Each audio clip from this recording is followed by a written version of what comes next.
I'll go ahead and call this meeting to order on Wednesday, May 6, 2026 at 9:05 a.m. for the ReGen Monterey Finance Committee.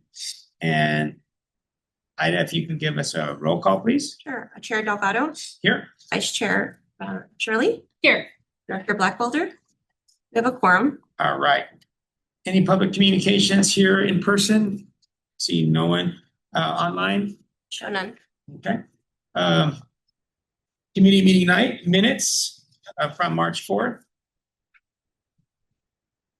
I'll move to approve. Second. Any discussion? Thank you for these minutes. All right. All in favor, please say aye. Aye. All right. That motion passes unanimously with 2 of us voting. And now we're going to go on to the main item for our agenda, the draft 26-27 budget. I'll turn it over to Felipe. Thank you, Chair. Introducing the item will be Rosanna Guerrero. I just want to give a few compliments to the entire finance team, Director Guerrero for her extra effort while being ill and putting the budget together. All the feedback from the leadership team, the managers and the supervisors that gave all the detailed feedback. I would say it was an enormous lift from the transition that we had from the 2 prior finance manager and director. And so we were absent and we were definitely vulnerable in the position, but Rosanna and Giselle really took it by the horns and owned it from beginning to end, and the team participated in every aspect that it could. And I'm very excited to present you the draft budget that is very near completion, final. There is some items that are pending, and we'll outline those as we go. We'll hear the feedback from the Finance Committee today. It'll be presented to the board in May, and we will seek feedback from there and then start preparing our final draft for a June review and bringing it to the board in June. So we're excited where we're at today. A lot of effort into it, early mornings, late nights. And even some weekend works. I appreciate all the efforts being delivered so that we can have a good budget. And I also like to influence on the budget that the budget has started giving us more optics to how we've done since I've arrived, and incorporated some initial increases and then started developing the strategy that takes us to 2036, which leaves ReGen in a position to either be in a better bargaining position, or at least ReGen in the decision to say we want to have more landfill life for its member agencies, and being able to approach that because financially we'll be in a position that it could maintain what it needs to get done. In this budget here, it does really identify that we can sustain our operational expenses with our revenues, but our capital improvement projects are the ones where we have to decide how we're going to fund those, how we want to achieve them. We gotta have a 3-year outlook in here, and it does describe using our undesignated cash to fulfill those CIP projects that are needed to keep the infrastructure and for us to stay compliant with our Title V. But I think it is giving us the optics to make the decisions that we need to make so we can support the SIPs, we can reduce them, or initiate some of the strategies that we're looking at. That's the best utilization of landfill gas. How do we maximize proton for proton, as Director Ramirez has stated before? You know, what are those values there? But this budget has been refined. It is more detailed. We went through a 5-year capital outlook and redid it. We had the existing from the prior administration. It lacked summary, it lacked detailed ration why.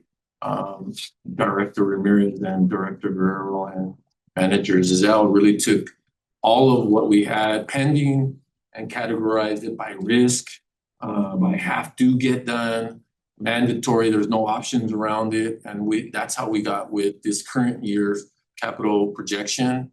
And I think some remaining items on that is, you know, summarizing the detail. And I also appreciate Director Guerrero's report, really tying back to the budget, the items that were happening. So as we go through this, she may be referencing her explanations on that. But I think the crux of it is in this presentation of all the items that you're going to see. But the optics around the decisions that need to be made are becoming more clear. And hopefully we have longevity with the team that we have here in place today. Definitely seeing everybody to come together and contributing on concerns, whys and how comes. And I think one other item you'll see in this budget is we recognized items that were capital in our operational budget, and we found items of capital in our operational budget. So we did clean up there as well.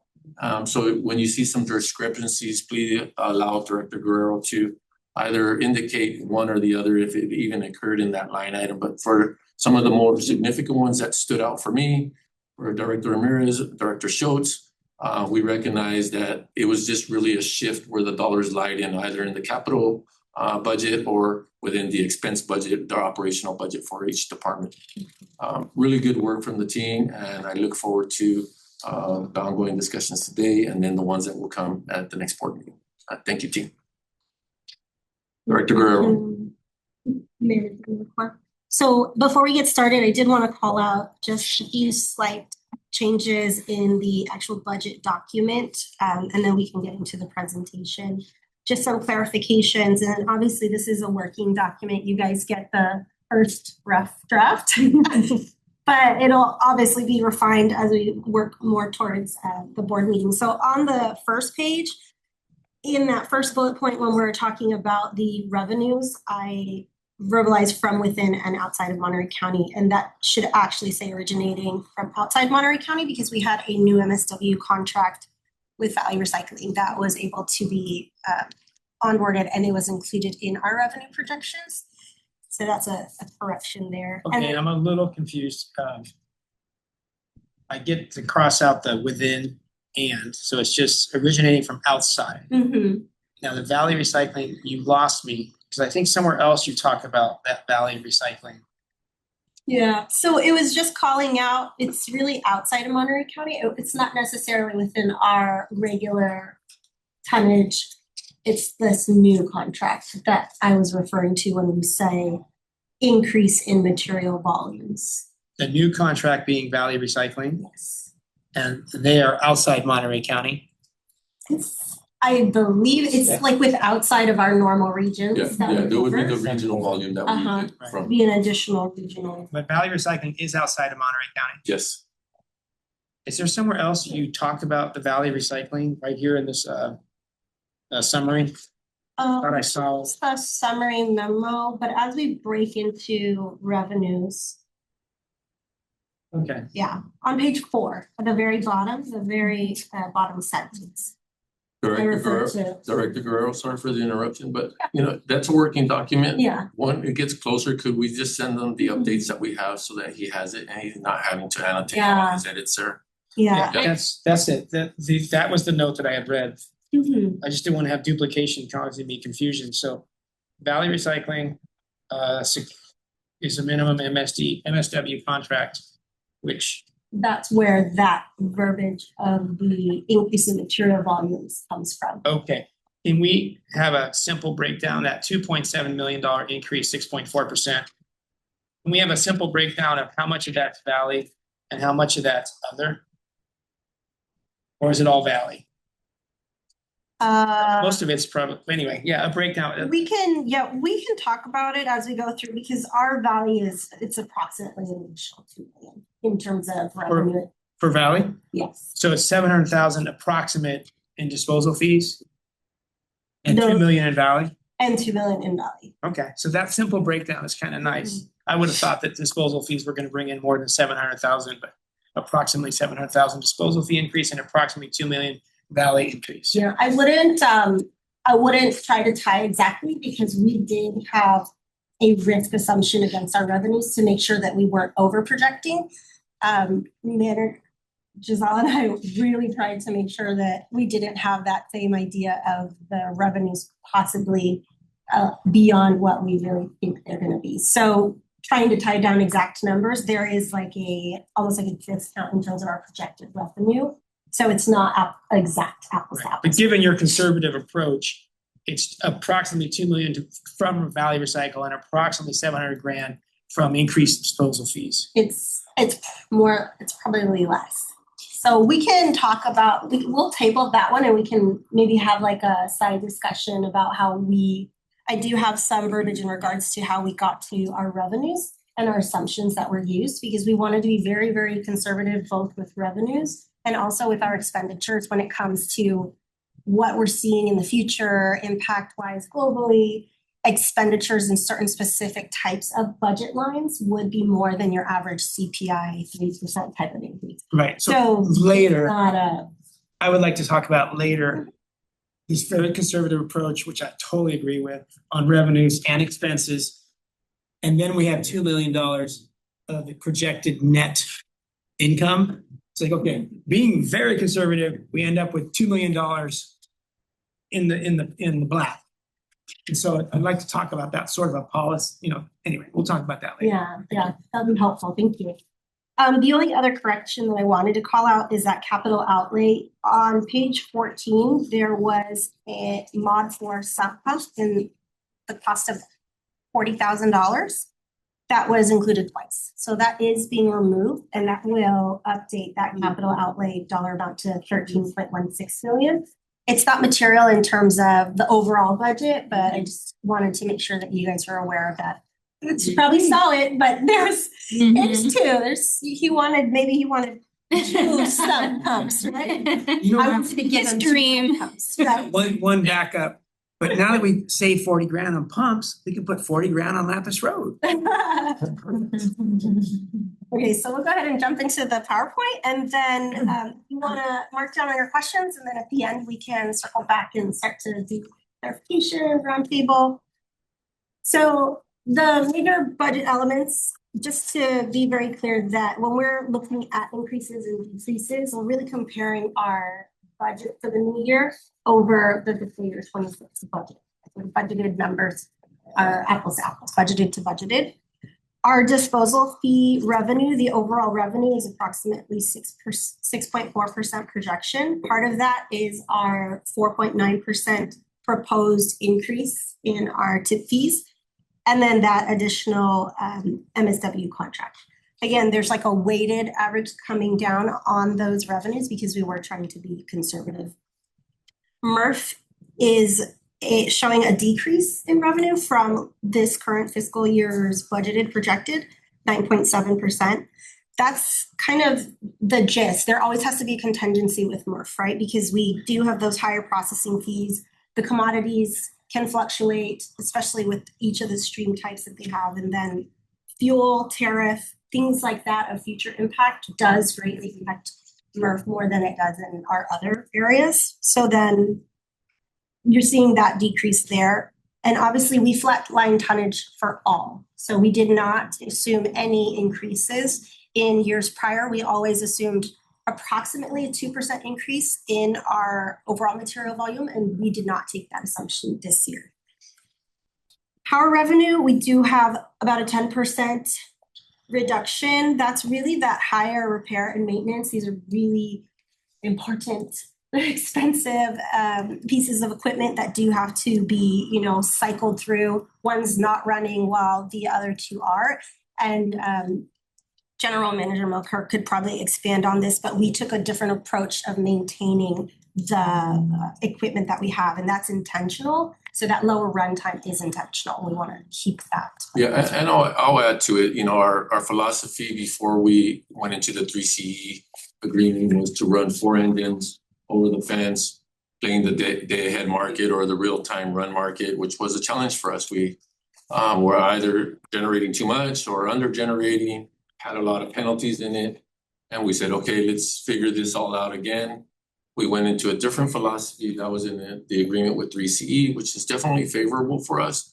Our position is we want to probably be running 2 engines most of the time, but we recognize the other 2 engines need to be standby engines so that we don't have penalties when engine 1 go down, engine 2 go down, or a decoking or any traditional maintenance. So we think maintenance is going to go down, but our runtime is going down until we get to that 20-year or 30-year outlook view of what are we going to do to utilize all of the landfill gas. And we recognize that there is some challenges with it. Our power plant is rated for 5 megawatts. we have enough gas for 10 megawatts. So we dump it and build a brand new one for 10 megawatts. Do we go the route of renewable natural gas? That is another option. But these are decisions that we are getting more clarity on, and we're still curious and investigating what is the best position. So the board can expect that we would come back and render a position. And whatever we do, it should enhance the revenue aspect for the power generation, whether it is in renewable natural gas or whether it is in providing electrical power. But to Rosanna's point, we're not running full engines at capacity all the time, thus reducing the amount that we're selling, but also should be reducing the expenses. But we did have some challenges in the first month. We had an engine that was not working the way it was supposed to. And we did have additional expenses to get the two older engines up to par so that we could work on engine that wasn't working. We had an engine that lost its generator, which is the mechanism that creates the power from the engine rotations. And so that has been replaced. It should be going online. I think it's online already. So we are now up to pace, but it is not the final destination for us with our power generation. We do want to introduce a new philosophy that could be carried to 20, 30, possibly potentially 30 years for the organization, as the power plant that we have today has done for us historically, maybe 40 years of runtime. I think some rework in the 90s delivered another 30 years, but altogether that plant's been in existence since the early 80s. So excited that we get there, and I think we're going to be urging getting there with some of the timelines that we're forward looking at that could force us into a decision or make us want to make a decision, because relevance to revenue and revenue return for the organization would come from something different than the landfill, and we can improve the position we are in today with our sales of electricity. Thank you, Director Ferrero. Thank you. So approximate total revenue increase is 2% over our prior year budget. We have both employment costs and our non-salary costs approximately 3.2% over the fiscal year 26 budget. And then overall net income decrease 18% over this current year's budget.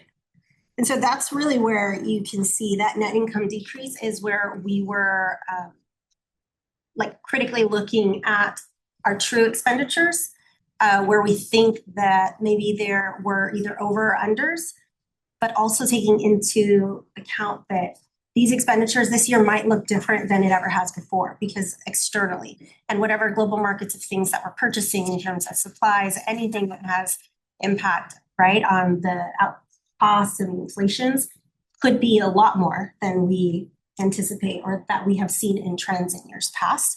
So that is where we tried to also be conservative in the expense lines, and you'll see those expense lines are higher, but we didn't take a straight line approach to each of them, but we really looked at each type to see what could and would be impacted by some of these economics more than the others.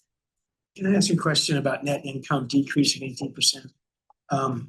Where in the draft budget do I see that 18% figure listed? On page 7, in the third column from the right, if you go all the way to the right and then go in, the fiscal year 27 over 26 budget percentage down at the very bottom is an 18%. Got it.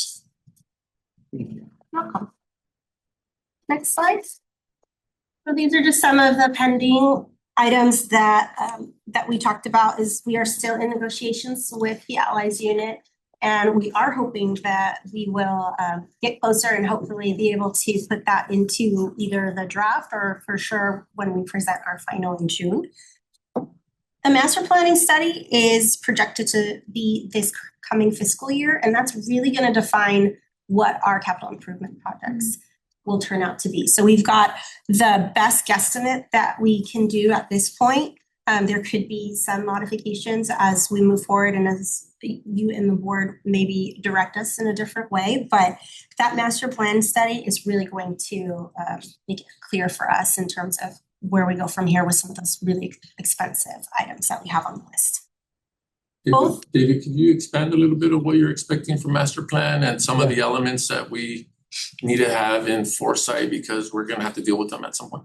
Yeah, so the master planning elements are really how we use the facilities land, how we fill, the rate at which we fill the landfill really will tell us how soon we need to expand modules, the landfill liner systems, how soon we need to excavate sand materials, when we may need to remove the truck yard. So these big kind of longer picture things, which are based on how much tonnage we receive, and how do you move those chips on the board, and what time they need to move. So the master plan is going to lay out a timeline, and that timeline will be dependent on incoming tonnage.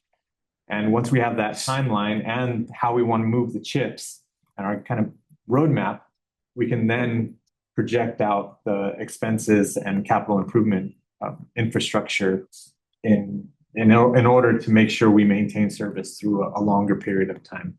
So that master planning process is starting, it's underway right now. We're doing some preliminary work, but it's really going to give us that roadmap, and we expect to do that over this next year.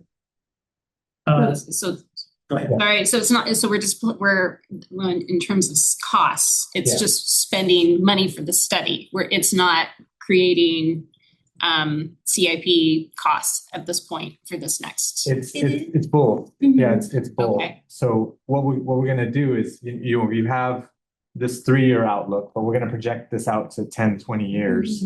And then with the back and forth between, okay, I want to do this project, this module 8, which could be 14 acres or it could be 5 acres. You know, that's the conversation we're gonna go back and forth with the finance team and then say, okay, can we do 14 acres? Is it, are we gonna get more bang for our buck now? Or do we do a series of 5-acre modules and expand out over time because the finances are telling us that's what will work out the best for us? So, And it's really, it is a team effort, right? Because we do have to be strategic. The dollar now versus the dollar in 5 and 10 years is going to be completely different. And that cost overall is going to grow, and it could grow dramatically year over year, right? So those are some of also the strategies of, is it more valuable to do it now? And do we have a way to support that cost? Either do we have to go out for a revenue bond, or do we have the capacity to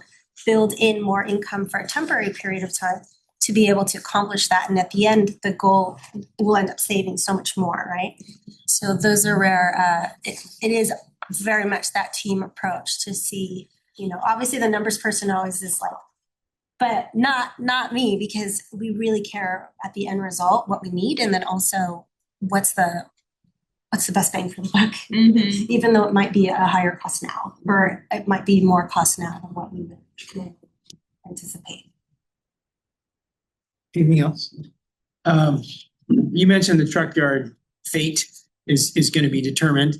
And that's different than the last chance, because this is tied into that too, right? They want more space, but we might want some of their space. So actually, they're going to get less space, even though they want more space.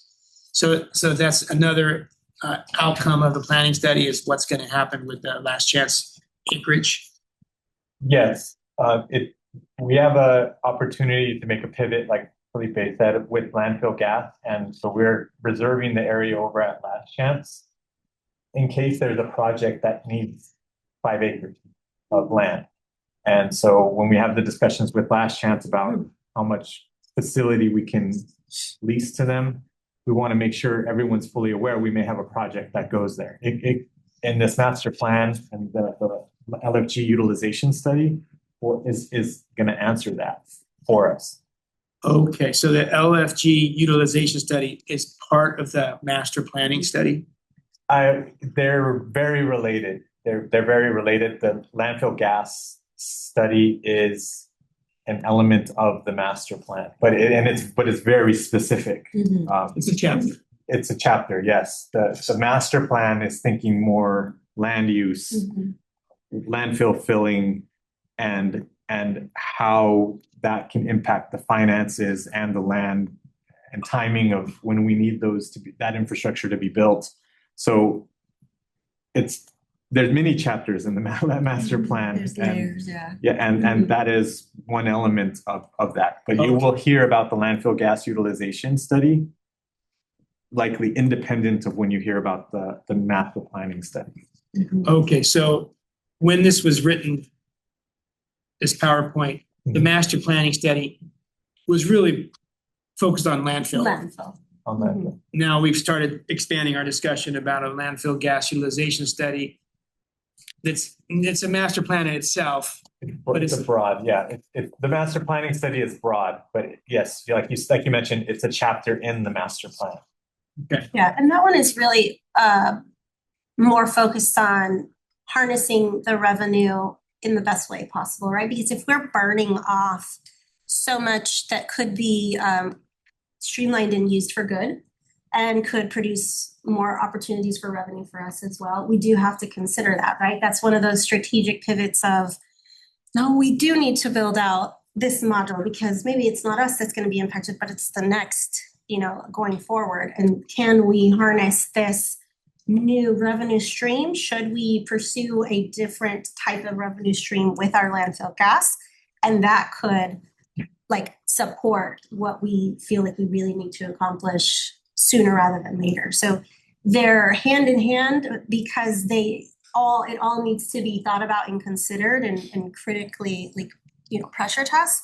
But landfill gas really is specifically for that revenue opportunity. Do we make a change? Do we not? Is there a way to harness even more revenue from it? And Yeah, so for the first time, I'm seeing, because of what you're saying, that the landfill gas project and the landfill project are similar in that how we manage them with the options we have to decide will dictate how much revenue they generate to bring in each decade. And we might want one to bring in more revenue the second decade or the first decade or whatever. But there are two revenue sources and they also have other purposes, but they have a revenue purpose, and how we plan to use them, expand them, not expand them, will impact the revenue they generate to us. Exactly, yeah. Okay. And to add, they're also expenses. And yeah. they're also capital improvement projects we have to plan for. Yeah, the revenue I talked about is the net revenue Yes, from landfill we want net and revenue. gas. We want it to be net, and so we've got a plan to build, to then invest so that we can get a return on it and make sure we're making a good business decision. Yeah, so we want to maximize positive net income, and we want to maximize the environmental benefits, the social benefits. The last chance has its benefits that we believe in. So we're trying to maximize different benefits, We one want of it them all. being cash. Absolutely, we have a resource in the landfill gas, and we want to use all of that resource for positive gain for the community, for the environment, et cetera. And that's really, flaring it is not the best use of the gas. We want to put it to work. Thank you. The two other ones, just finalizing workers' comp property. We have our projections. I am still, because I'm still learning within our SDRMA, where the final line is drawn. And so I wrote that one in there, but we may be already tied out fully. And then the ReGen org chart and then HR details. So obviously what you're seeing is just the financial piece, but we will have those additional layers to make the packet whole when it comes time for the board meetings. Next slide. So this is a breakdown of our overall revenue in terms of percentages. And you can see that the big piece of the pie is always our disposal fee revenue. We do have our MRF revenue that's approximately 19%. Our power sales, 2%. As Director Ramirez said, in future years, that pie could change because our power sales could, go higher. depending on what you look at. The MRF is the one that seems to be declining in really it's just the commodities. It's just the fact that we cannot control how much we are going to get for what we're sending out. You know, so that one is always going to have its own volatility. The next slide is just an approximate percentage of our disposal revenue. So you guys could get an idea of what makes up that, 77% of overall revenue for ReGen when it comes to the disposal fees. Okay, I have a question on the slide before that. Mhm. The pie that shows 77% disposal fee. I have Garth stuck in my brain saying we're not likely to ever get to our target. And I thought that it would be nice on this page to have policy target equals. Like, is our policy target officially still 50% disposal fees? Or is it 60% disposal fees? Or do we have a policy target on disposal fees trying to diversify our portfolio? I don't think that, correct me if I'm wrong, but I haven't seen anything that the board has dictated in terms of a policy. I think also it's one of those where trying to, at least on the revenue side, implement something that's that standard baseline when we know that tonnages can change and we can't control that, right? What we can do and what we should do is be pivoting creatively to where maybe the pie is spliced different, and that's for the overall purpose of making sure we're getting as much revenue in as we can to utilize it for all the needs that we have. Okay. So I didn't see a specific threshold for Right. If I may share, probably the closest thing to a policy that the board has is the guiding principles that your board adopted that just kind of gives you some suggested guardrails as to when you would accept regional tonnage versus not. But it's nothing is set in stone. It has that flexibility built within it to allow you to pivot and make decisions as it would be financially best for the organization. Okay, does anyone recall discussion with conclusion that we had about some numbers that add up to 100% that are trying to get us down on the disposal and up on other revenue sources to be healthier? I would say yes and no. I would say we would recognize that we want to diversify the amount of revenue we have with the opportunities we have. That's going to be landfill gas. If I look at the 2% today, even if we utilize all of it, I think it moves up still sub of 10%. The other thing we need to recognize, not only here in the finance committee staff, but also with the board, will be that we're not making enough money for all of the capital improvement projects. And the only way for us to get those projects done is to increase this revenue. So that percentage, you may see it take upward position. Why? Because we have a goal of 2036 to drive down our risk and our liability. So I would say the answer to your question would be no at this time, only because we're on a super fast accelerated schedule to ride our revenue and pay for these capital improvements as we approach 2036, because those dissipate if that revenue walks away, right? And so I would say this number, you're gonna see this number, depending on the needs for the capital improvement projects that we wanna get done, it's gonna rise, right? If the board decides, look, we wanna get these capital improvement projects, and to Rosanna's point, we need another short-term agreement. We need X amount of dollars so we can execute this for the next 5 years. I would say this number is gonna be driven up by force of attribute of getting capital improvement projects designated and funded and completed. That's why I would say the answer at this point, it's probably not going to happen until we hit that 2036 point where we make that decision is now we're gonna lower this revenue here, but the need for those capital improvement projects have been executed prior to 2036. All right, well, what you said in the last 3 minutes, I think, is a really important policy, vision, whatever, for the board to understand. I put that down, so I'm gonna try to summarize that in a phrase where it makes sense, and I'll try to bullet point it for myself. It's like, here's what I'm seeing happen because of the shortfall of capital improvement dollars being set aside, is that we're gonna need to accelerate that number, and probably up to the 2036 date. We're gonna see it probably go up because we want to have more revenue come in And where else are we gonna get it if it's not coming from the gas? Right, and that's why I'm pretty sure I remember detailed conversations about not wanting to be held hostage to out-of-county garbage Yep.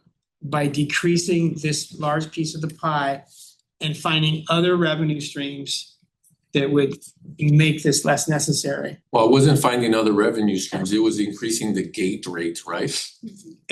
But we didn't have the optics around the capital improvement project, so this budget here is really identifying where our shortfall is gonna be over the next 3 years, where we're tapping into the reserve, and it's not for operational costs, it's for capital improvement projects that haven't been executed.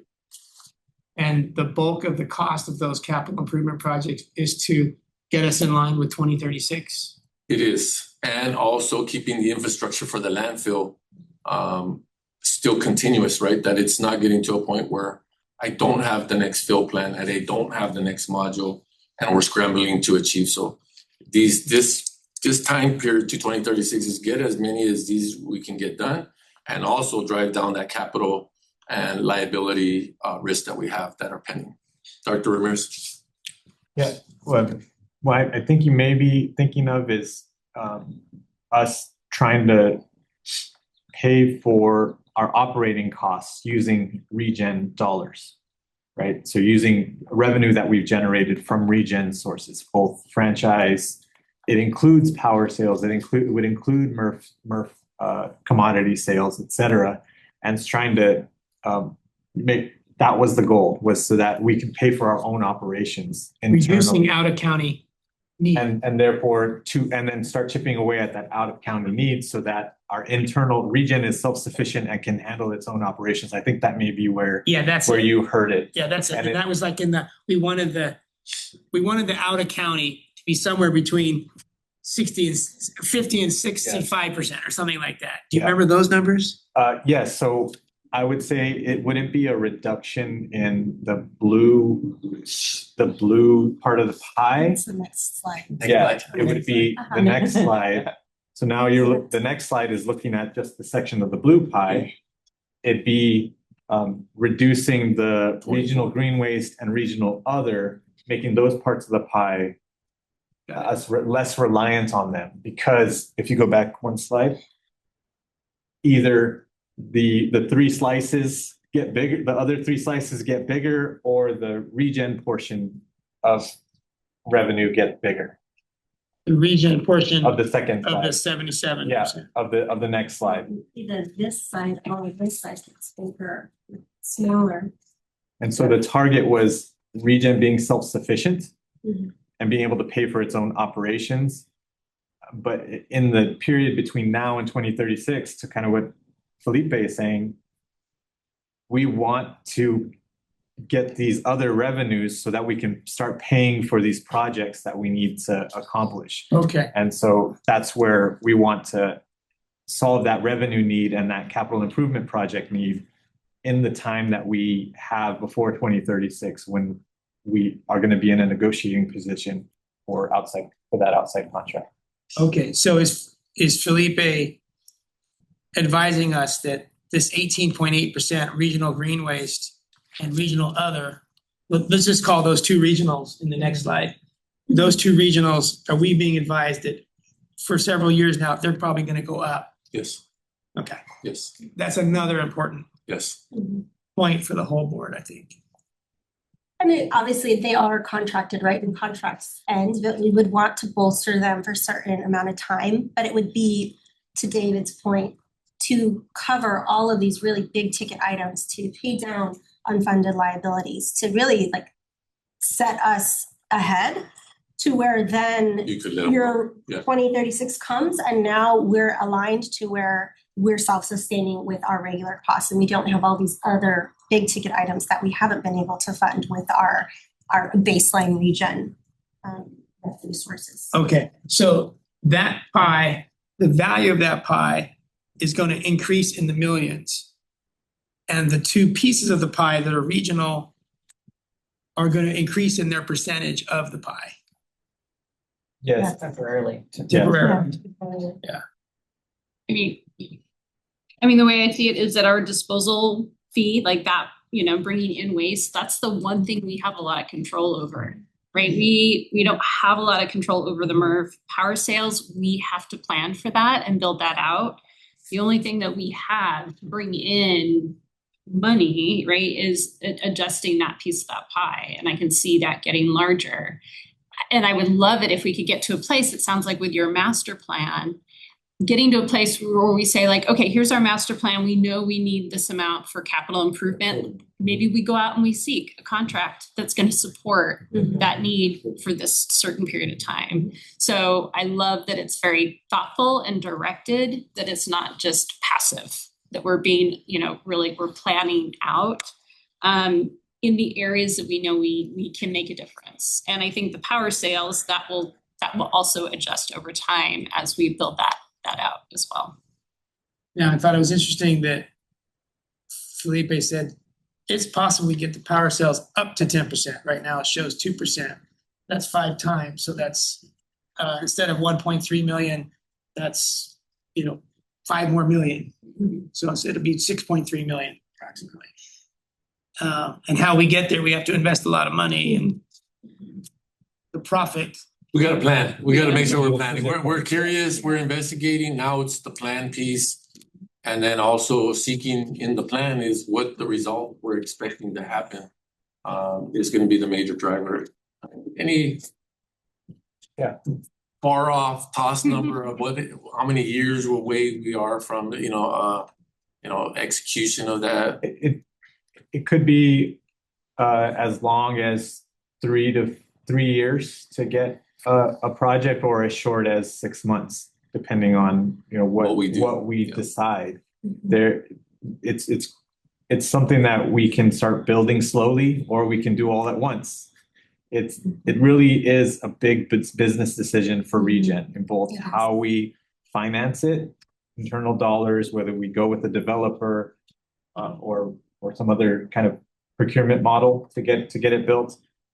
So I hate to give the depends answer, but it depends on what's chosen, and then how fast you want to get it accomplished, and with which dollars you want to accomplish it with. Those are all very different lines. And I would say we would want it in advance of 2036, is just expanding those revenues in those other buckets that we have. So we have time, we want to get it right, and we do have some other challenges that we're dealing with, but I think that it's not going to leave our foresight. We still have some work to do with Monterey One Water, and that will also curve our position and our decision making. As we work through those, we'll come back to the board where we're at with Monterey One Water. What are the challenges? What are we expecting to come from that?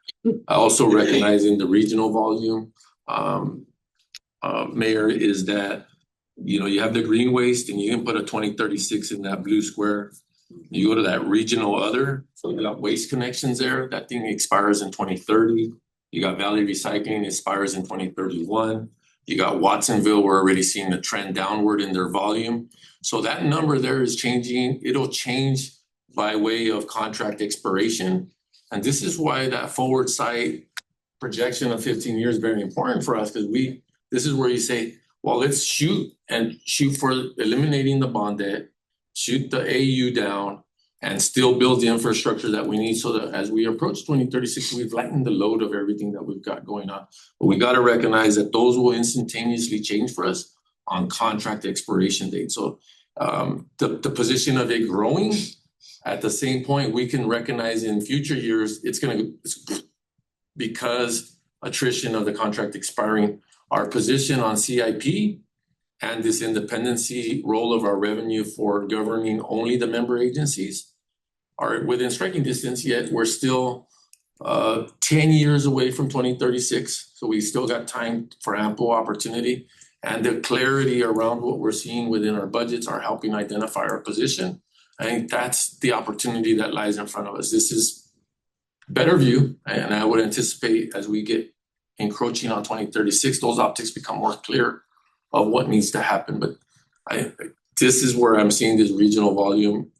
I would say from your position, I'd be concerned of it growing, but also recognizing these certain years, it could just shrink back down if we do absolutely nothing and we're prepared for it. If we're not prepared for it, when will we be prepared for it? Is that 2037, 2038, 2034, 2033, or is it right at 2036? Right now, our projection should have been a 30-year projection. It was done in 11 years. We're at 10 years now. I would say that we're approaching the right pathway to achieve the results we want for independency and also the bargaining power of our assets, right? That's where our revenue's coming from. By making these good decisions now, we can ask for what we feel the value is in the landfill and not just accepting what needs to be fulfilled for us to continue our business. So we're better positioning the organization for outcomes in future years as that are coming. Okay, well, I don't know if we need another retreat, but I do think it would be good to confirm that we want independency. Yeah. I think we probably do, but I'm not. Until we're ready for it, right? I think we do want it. But then, let me finish. If we do confirm we still want independency, that the board understands in a rough manner what the roadmap to get there is between now and 2036. Because we talk about it a lot, Yep. but we don't see it in a simple step-by-step. Yes, we want independency by 2036, and these are the actions we're going to take in certain years or approximate years to get to independency by 2036. What do you think, Kim? I do think that would be helpful. Quite honestly, I don't think the board has had, like, we've gone through the guidelines and everything, but have we had that question of like, do we need to be independent? I don't know. I don't think we've had a robust discussion around that because, when I look at this pie chart and see that, our waste only pays for, 25% of the revenue, that's not a lot. And so, how we manage, the other portions, the regional portions are going to be important. But, I guess what's the value of being self-sustaining by 2036 is my question. It's landfill life, I think. So landfill life. So then then we're making that decision. Like, okay, we want to save as much landfill as we can. And that's why we need to be self-sustaining by 2036. Dr. Ramirez, before I comment, go ahead. Yeah, I was just gonna say, ReGen doesn't just make 25%. You have to add the commercial self-haul and the blue self-haul Right, customers. yeah. That's all Right. customers that are coming in. Right. Not 100%, because some of it might be from out of county or something, right? Right, those are people who drive up and want to. Right. Revenue that's. Do those change very much over time? They're market driven, how much Mhm. activity is happening in the community, et cetera. So construction's happening a lot, Right. you end up with more of that. And then also the regional other does include some neighboring counties like Santa Cruz County and Waka and San Benito, et cetera. So there is some more local contracts. They're smaller piece of the pie, more diversified in that regional other. So that just wanted to Yeah. make that. I think we're like about 60% there, right? So the gap is that regional waste area. Mhm. But again, I think getting us up to speed, the deferred maintenances, the items that have to get done for Mhm. infrastructure, we gotta pin those down. I will take you up on your offer to come back after the budget period to talk about the discussion around, do we want landfill life? Are we still on the same track for landfill life? Or do we let it just run off, right? But the difference that I can remember the value was roughly 100 to 120 years of life if we stop taking green waste in 2036. If we don't stop taking green waste and we discontinue the volume, it's more like 75 years. But again, that's just from what I can recall Ballpark. from when Director Petrobord was here. But I think every year as we go, we probably should have the discussion. Mhm. How much more did we improve ourselves? How much more projects did we get completed? Right now, we just pulled out the full list project. We could run out of money, just looking at the full list. And this is why we went down and rated every category as, is it a risk item? Is it a have to do item? It'll bring perspective, but I would be happy to come back and hear from the rest of the board on, is it the same trajectory that we want to continue on? It's what I shared in the workshop. It's what I shared in legacy issues as well, is these were the challenges the organization had to face and had to face them pretty soon if we wanted to change the trajectory of landfill life. I mean, it's all connected, right? Because if our power sales can grow, then we have that ability to say no to those regional Yep. contracts because we are funding ourselves, so. Kim, what something you said just struck me about independency. And you pointed out you didn't mention the self-haul, the two self-hauls. Yeah. And I think independency, and this would be good for the board to know, I think independency means that the member agencies are self-sustaining our operations. And that means, Big Sur to Marina. It doesn't mean San Benito County or Santa Cruz County, or it means our member agencies, right? Which is that 25%. Right, and then I think most of the self-haul and the commercial self-haul is from our member agencies, but I'm not sure about that. Including that in. Yeah, so some of that self-haul could be coming from outside of our member agencies, Castroville, Watsonville, Hollister, I don't know, Right. Salinas, wherever. And if we wanted to be self-sufficient and got there, then we could increase somehow the fees for the self-haul and the commercial that were coming from out of the area. We don't need you. Our membership agencies are self-sufficient. So we're gonna charge you more to come here because you're gonna take away our landfill. We really don't need you. But if you're gonna pay more, then we welcome you. But really, we're about serving our customers, and you're not really one of our customers. You can be if you pay a premium, but we're giving our customers sort of a discounted rate because they're sustaining us. We exist for them. The landfill space is for them. It's not for you. Mhm. If that's true. I mean, I think that's true. But when you said member agency, and the staff said, well, self-haul, commercial, that's part of it. Only to the extent of it that comes from our member agencies. Yeah. And I think probably 90% of it does, or 80% of it. I don't really know. I don't know that, Pretty high, but it's pretty high, Probably. yeah. pretty high. Anyway, all these big points, it'd be really nice if the board agreed. Right. They agree they're true, and they agree that they like that direction. Right. Can I add one more thing to independence? So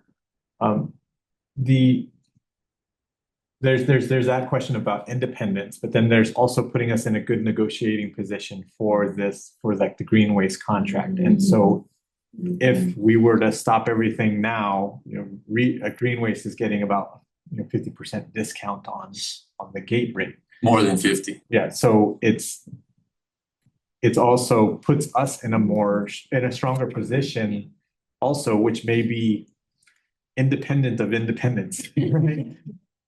Because we may still want to get to a point where we can have a better bargaining position where we would be okay if they were to say, no, we don't want to make a deal, or if we could stand on strength and say we want a higher rate from those outside tons. So there's two.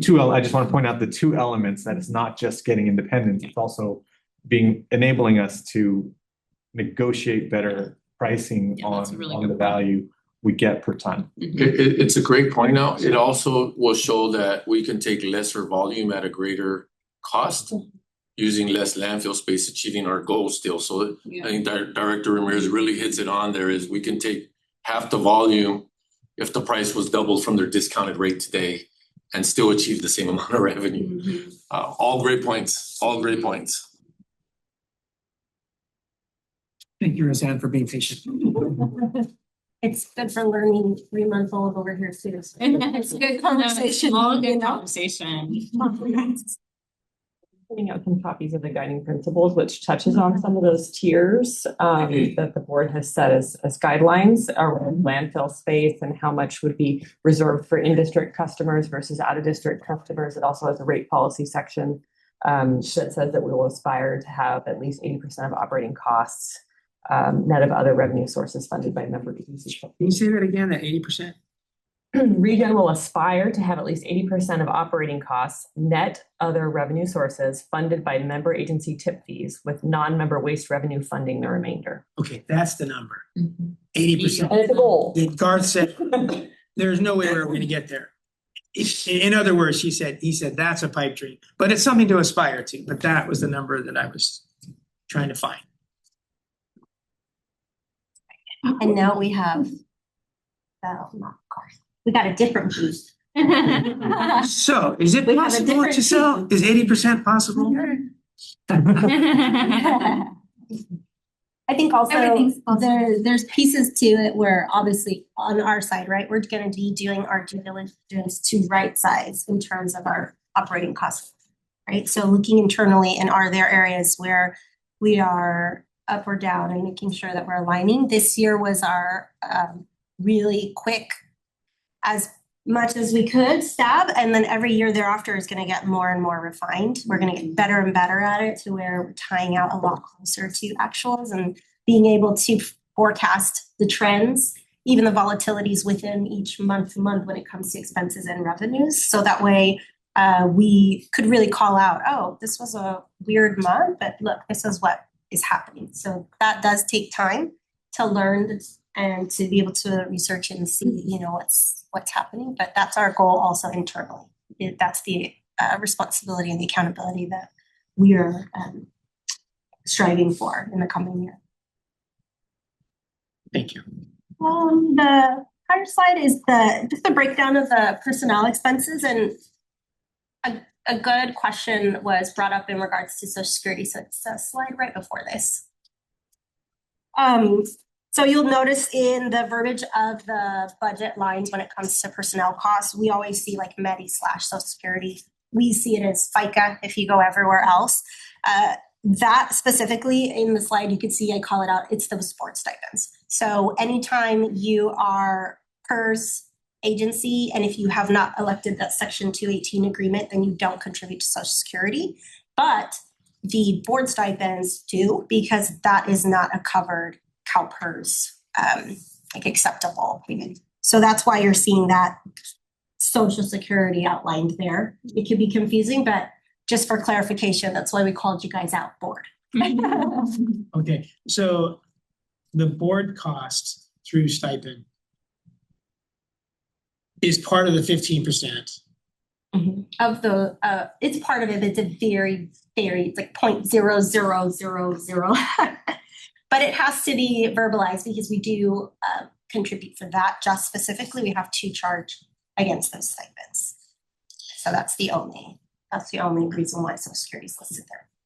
Maybe I'm too sensitive, but for optics, it would be nice to say board hyphen $2,000. Oh yeah, we can add it. Parentheses, you know, just so we know that it's great That's to a know very, it, very but it's small. so tiny that we Right. don't want people thinking, whoa. And it is about Just so you know, we spent about a half an hour on it yesterday to bring it up, right? But yeah, to your point, it was a very touchy point for us too, like, well, we don't contribute, and it went back and forth for a little while, and Rosanna did her homework and found why we have it. So appreciate the investigative work for yeah, that. and we can do that. We have the numbers, so we can definitely. So is the clarify deal further. that, yes, we get a fairly reasonably small stipend, and we don't get something else. We don't get medical benefits as board members. We don't get Social Security benefits as board members. Is that the truth? The contribution, we're required by law if we don't have CalPERS to do Social Security. So in the sense of what the board stipend is, it's not covered under CalPERS. So then it does have to be diverted and reported for Social Security purposes. Okay. That employment tax. So this is just talking about the Social Security that the we, cost that we have to. our $100 of is still Yeah. in the salary. We just- That's stipend. This last Social Security. You're a great of stand this one. Do we really want to do that? I know that was, and we talked about, do we just remove it? And I thought, well, you know, technically we do. Put a little. We'll take your limit. guys' position on it. Do you guys want your position or not? I know that it could cause more chaos in terms of the accounting lines, right? Like on the financial system, we actually can't exclude it because it is part of the employer cost. And But temp labor was a part of that as well, right? Because they're not PERS employees. Is that temp right? labor, because they are not considered employees, it's that outside services because we actually pay the temp agencies. So we don't pay either one of Yep. those. Yes, Got it. right. And so probably a lot of this 15% is the temp agencies. No, No, this is no, no, only no. our actual personnel, our FTEs, and then also our board, because you guys are still part of the pie Okay. with your relatively average stipend. That's what we say. You said, I don't know how you. Reasonable stipend, Right. pretty small. It's reasonable. Okay. There is an other benefits column that I just wanted to call out that's like a combination of deferred comp and unemployment insurance. It could be confusing because in this year's budget, we actually itemize them specifically and we say deferred comp, we say unemployment insurance, but in the fiscal year 26 budget, we had things lumped together. So that is just another one that I wanted to explain a little bit. I have a question on this pie chart. We're trying to put 500,000 extra every year into PERS, right? Yes, in January. Okay, Yeah. is that 500,000 part of this 3.7 million? Okay. And then the next slide is our operating expenses that are greater than 1 million. So we just wanted to break them out for you. These are considered the big ticket items, right, overall. And more importantly, when we look at repairs and maintenance, that is the one in the budget book you'll see did grow a lot faster in terms of the percentages that we're projecting out. But that is that category where we saw some capital improvement type projects that really should be categorized as regular operating. Even if they are influxing every other year, they're ongoing repair maintenance facilities, and they wouldn't necessarily be per like GAB 34, they wouldn't be this capital type of process. So it's just shifting. The money was being spent, but shifting it back to the correct bucket so we know more truly what are our true baseline costs year over year. So that way when we look at revenues and how we're going to self-sustain, we know really what that expense looks like. Okay, I have a question. When we try to keep our community clean and we spend money on, I should say our neighborhood clean, and we spend money on Lapis Road, does it come out of professional, operating, outside, environmental? Like we're gonna get more cameras or whatever, but what bucket is that? The cameras is not in a bucket that ReGen holds, it's in a bucket that the County of Monterey holds. But if we were to say, hey, Monterey, we want more cameras and we'll pay for them and we'll pay for their installation as long as you monitor them. What bucket would that come out of? Probably operating supplies.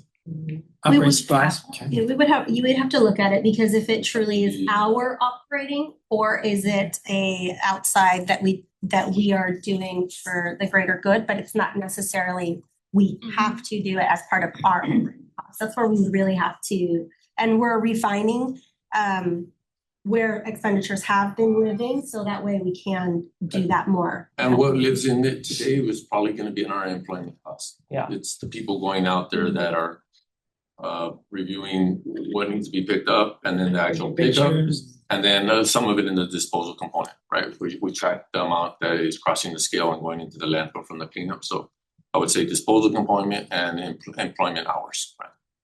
And if we were to contribute to the county's contract to maintain the camera software, that might be professional services, Probably outside services. outside services. Okay, thank you. That's actually a really good question.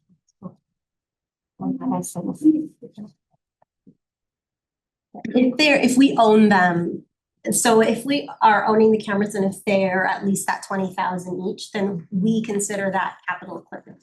And it would really go under our mobile capital equipment because it's not fixed to any of our like buildings or things like that. And in that case, then it kind of becomes discretionary, right? Because we fund our capital projects after we have net cleared our revenues minus expenses and we've got a positive net. Then we start looking at funding reserves and then what we're doing with capital projects. Thank you. Thank you for that. That was a good catch.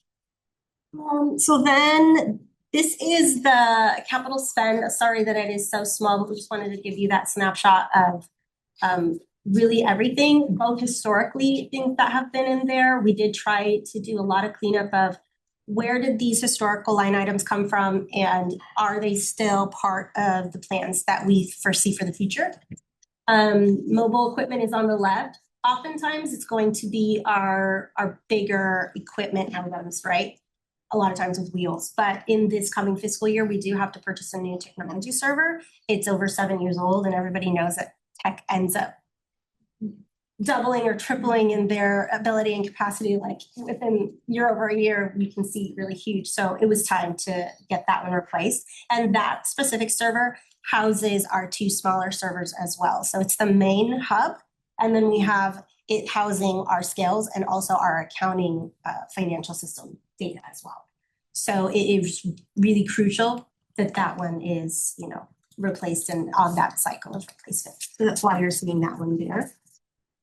The others of these are our where we're looking at spending for this current fiscal year. So those dollar amounts are tied to this fiscal year only. Within the budget book, you do see the outlook of fiscal years. And so that would be where some of these projects, if they are carrying over in multiple years, then you would be able to see the outlook for that. But we're focused mainly on this fiscal year for this. Do you have any questions? Yeah. On miscellaneous facilities down near the bottom, $100,000 for signage. I'm really impressed by the new signage. It looks so nice around. I think there might. Oh, that's you? Yeah. Thank you. It looks good. It comes from my team. You do great work. No, you do the more complicated stuff. Driving to. And engineering has had a big hand in the signage as well. Well, someone's got to be at the driver's seat, and it sounds like you're the driver's. I never know who's at the driver's seat of some of these improvements, but I'm glad to hear that you're behind the signage the way you are. A great improvement. I seem to think that there's still some signs that are old and still some that need to be replaced. So we had 170-ish signs. Signs, a little less than that, but it was certainly well over 100, like maybe 125. Okay, but I can't more are remember. coming, right? Because there's $100,000 for signs in this. Yes, this is just this fiscal year, but you'll notice in the, probably find it for you, on page 14. We have that signage at the second line from the bottom, and it's got a couple of out years. It's got a couple of what? I'm sorry. Page 14, and it has a couple of out years on it. It's just the second line from the bottom. So 100,000 current year, 100,000 next fiscal year, and then 75,000 in the last 2 years. As much as we'd like to put all new signs in the ground tomorrow, that's not feasibly possible because it's quite a process to engineer all the signs, to create all the content, to decide how So it's big not a and small dollar and readable. constraint. It's a time and Yes. It's a Bandwidth bandwidth constraint. constraint, yeah. And Okay. so we're taking a measured approach as to which signs we're prioritizing on the site and moving our way through the project. And so capitally, that's how it's been. got it. Funded So over the the years. capital is driven by the bandwidth. Well, I was gonna say, I guess I'll still say it, when you drive into the household hazardous waste, it looks like some third graders painted, you know, this is for computers and this is for miscellaneous cables and this is for light bulbs and this is for whatever. So I guess we just wait on those. It's not that, it's just that things take time. Rome wasn't built in a day. And that whole, where do I put my laptops and where do I put my wires? And I look at the receptacles to know, and it's like someone scribbled on them with Yeah. a Sharpie. We've had to allow the operational team to be able to communicate with the customers with the information that they need. I mean, they couldn't wait for us. So, you know, creating their own signs has been a workaround to what's been needed sorely for a long time. Just for your awareness, you know, we've completed Charlie Benson, the whole entrance, minus a monument sign in the very front. Right. We've done a little bit of signage leading towards the recycling drop-off, and next up is the recycling drop-off, the building ID signs for all of our buildings. You'll see some of the banners that are hung up as temporary. And then we're moving to the household hazardous waste next. So we're kind of taking it section by section and moving around the site as we can, you know, take bites out of the elephant, really. Yeah, well, I totally agree that you've already done the most important, which is Charlie Benson Lane, and everything else is, you're doing it just the right way you would do it, given the bandwidth. When I go to drop off self-haul, it's still a little confusing to me. You know, I know where to go, I know where I'm going, but when I look at the signs, I don't know where I'm going. when I you look at the referring to- signs, I want to turn to the landfill. Like I'm thinking, I'm yeah. self-haul. I'm going to the landfill. Yeah, But I know I don't go to the landfill, but I wouldn't know my first time because of the signs. I would know my first time by getting run over by a, I don't want to go that way. There's a big truck coming down. I better go over here. and that may be a new priority that we have is just finishing those volume wayfinding signs like we did on Charlie Benson, is just making sure that we have at least like a skeleton of those signs throughout the site, because right now we're signing for which way you turn, as you get to the four-way stop and just after the scales, but it doesn't continue around the MRF and it doesn't continue out to the Yeah. landfill. So just getting that kind of basis. That's one of the top complaints I think we have from customers is like, Okay. where do I go? I've got this and then I also have this. Yeah. So I love coming here to go here and there. And I love, like I took my 96-year-old mom. We went to like 4 stops. She just had the greatest time. And the signs that you do have up, past the scales are really helpful. And they're, like you said, they're just not all the way. Yeah. Yeah, and those are color coded for the back end of the site, so you'll be able to it'll be color and name. I know you've also mentioned color blindness as being an issue, but there's names and colors, English and Spanish. Okay, thank you. Thanks. I do have a question that brought up. So Rosanna, the signage, is that an example of something that went into the CIP budget that used to be somewhere else? Yes. Good catch. Okay, all right.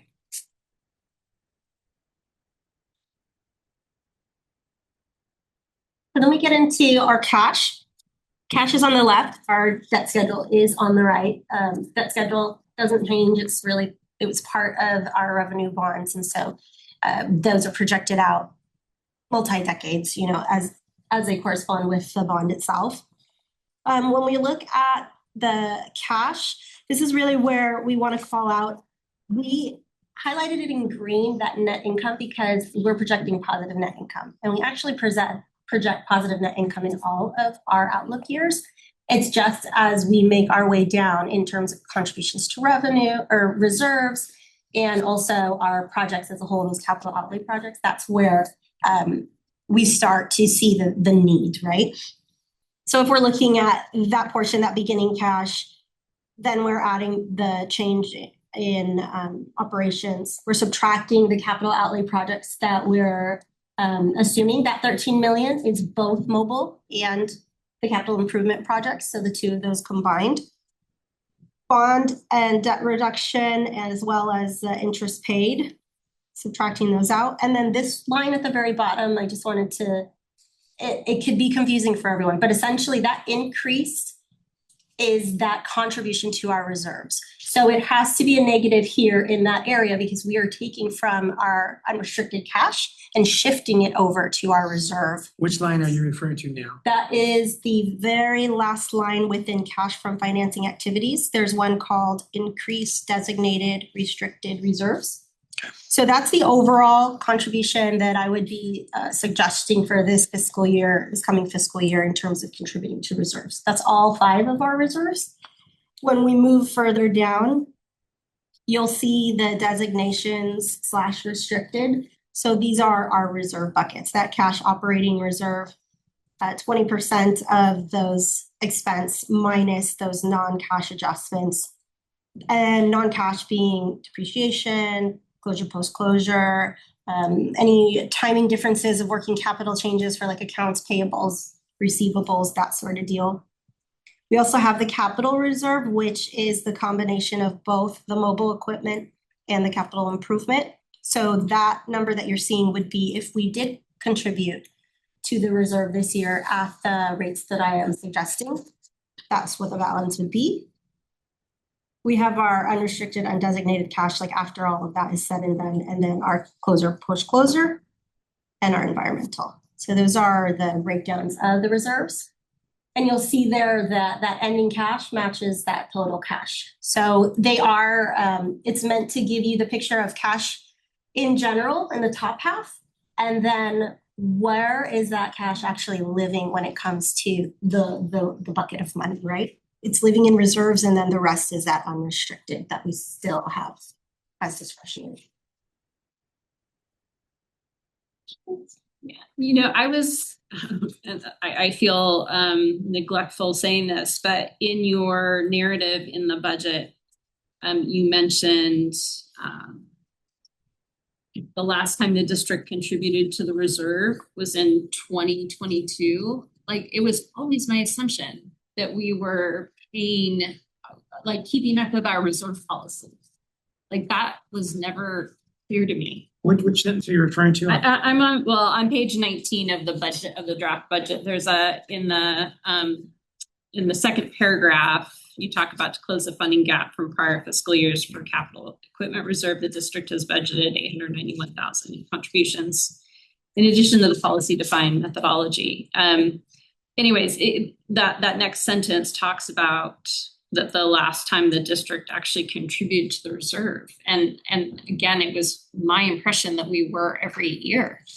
Like, and so I guess it'd be really nice if we were clear, like, these are our reserve policies and we are meeting all of them, checkbox, whatever, because I always assumed we were. And so like, where would we know what our reserve is? What's the amount of the reserve in a particular bucket? I don't know if we ever see that. We do see it monthly.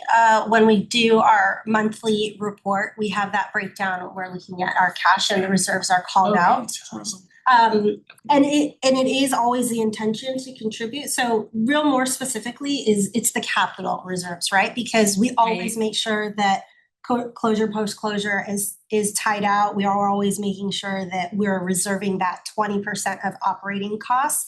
Right. These are kind of the non-negotiables, but there is room for any types of pivoting when it comes to the capital reserve. And then also technically the closure post-closure, our reserve policy says a suggested minimum, but it doesn't mean that that we absolutely every year have to. And I think that's where maybe changes have been made. And that's why we actually worked really hard to structure the budget to where you guys would be able to see this. So you see it here. And then if we move over to the next slide, I actually did a breakdown for you. So that way you could see each of the reserve buckets, where we are going to be ending the year for this current fiscal year, and then how that bucket would be changing for the new year. So basically the dollar amount of contributions, that would be the intention. And the hard part is that these are subject to change, right? Because if the board sees something that really needs to be prioritized, you guys are within your right to communicate that to staff. And I think that's where maybe sometimes if it hasn't been like explicitly communicated, right? If there wasn't like very explicit direction, but we are working really hard to make sure that that's always something that you guys will be considering. And then you will be able to give us like that direction. I think I need clarification too on closure, post-closure costs. On page 8, you talk about the budget projects a small decrease from the previous year. So that indicates that there's some fluctuation in that. So do we have closure, post-closure costs and closure, post-closure reserve? So they're one and the same, but what it is we have a required, and maybe Giselle can speak to it more clearly, but we have a required amount of reserves that is, it's not necessarily by statute, the state requires a certain amount, and that portion is modified every year. There's an actuarial calculation. That's the thing that fluctuates. Yeah, and so Okay. that lives in our reserve, and that's like 100% protected. But should it maybe be when they're truing it up, maybe it's a little bit less for the year, then we are also truing it up to make sure we at least have that amount, because our auditors are going to be looking and making sure that we have that. But what we have in terms of our policy is the ability to add on top of that required amount in addition to. It's really a good point, because I think I remember board discussion that the costs of closure and post-closure are astronomical. And we have peanuts meeting the minimum requirement. But those peanuts are inadequate to be real and to be responsible. So I think the culmination of that discussion was, let's do better to be more realistic and more responsible. So when we get closer every decade to that, we don't have to make it up in big steps because we've been only minimum. Agreed. when Director Petroborg was here, I think we had said at that time, roughly, if we had to close the next day, it was 17 million, and we were putting $1 million away. Right? And so this is the approach to get to a better position. And I thought closure was in the 60 millions. There was some Yeah. multiple tens. If we go the life of the landfill, but if we close tomorrow, there would be responsibility Right, today. there you go, Right. right, there you go. So it Right. was 17 million Cost today and we had peanuts. But it's a lot more than 17 million When we get to the end. when we get to the end, and Right. therefore we should be Mhm. prorating our reserve, so when we get there, we don't tax future generations because we used up their landfill space without the reserves. So our post-closure reserve is what we have, our minimum and additional money Right. that we're putting in. Yes, so it will always have a baseline minimum, but that baseline does increase usually a little bit each year because they are considering CPI. And to your point, that 17 million, if we were to close tomorrow, in 75 to 100 years with interest, inflation, all the things, could end up being 50, 60, 70 million, right? So that, to your point, that's exactly right in terms of the scope of it. But we always do contribute that baseline, and then this policy is to add in addition to, and it's all held within the reserve. But we don't ever separate out those two so that we know, oh, this is in addition to the minimum, this is what we're adding. We haven't, we actually, if you can see the post-closure care costs, like everything has been living just reserve because we have our standard minimum, and that's not something we would specifically call out each year because we always have to maintain that. It's just us making sure to call out to you guys. This budget is contributing to every single reserve at the policy that the board has approved. So that way you guys know, Yeah. and it's that 550 for closure, it's the 200,000 for post-closure. And that's why you're seeing the estimate at 2.9 million, but then for our budget, we would be 3.7 million because we would be doing that contribution for the reserve.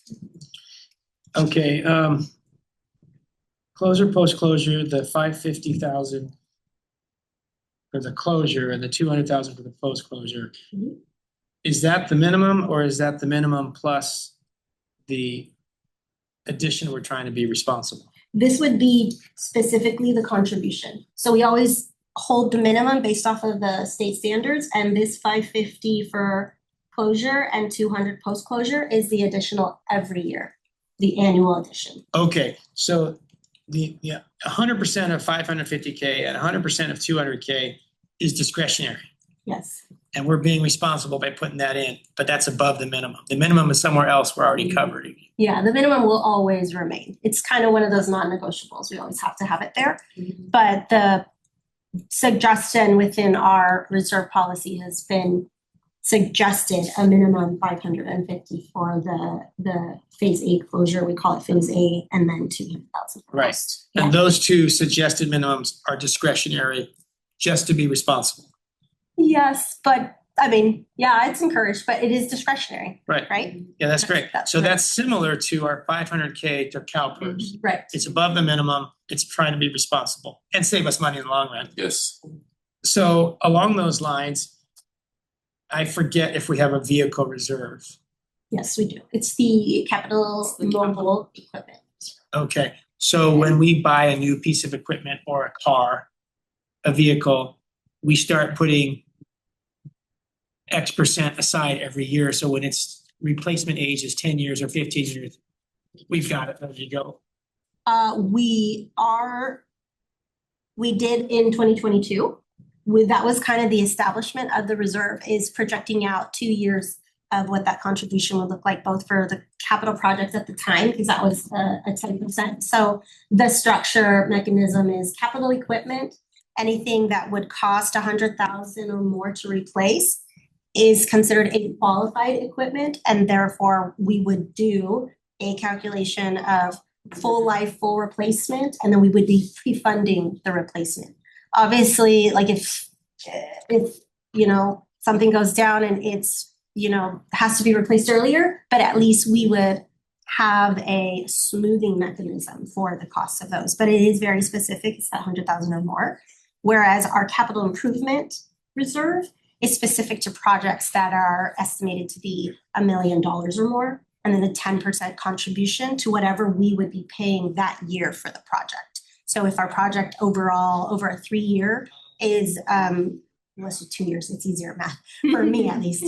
If it's gonna be, 500,000 in each year, then we would be putting that 50,000 into the reserve for that 10% of that year specifically, only on qualified projects. So anything less than that million is not part of the reserve and doesn't qualify for contribution. The board could ask us to. To but- lower the 100K threshold to some Yes. 50 or So 75. this is like the standard, and then you guys always have the discretion to say, you know what?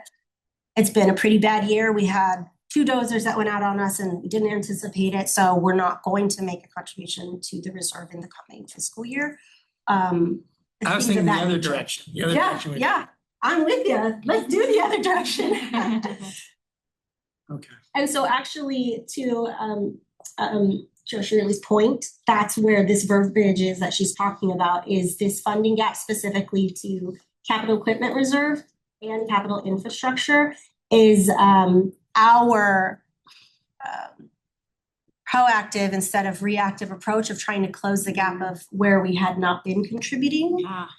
We had seen like great excesses, but we were not specifically allocating them and designating them to the reserve pot. So now it's just being very specific about it so that even within the accounting lines and what you guys see month to month when you guys get that financial report, the monthly report, you guys will see it living there too. I really appreciate, Kim, you bringing it up. And I think the whole board would want to be on the responsible end, not be part of a gap.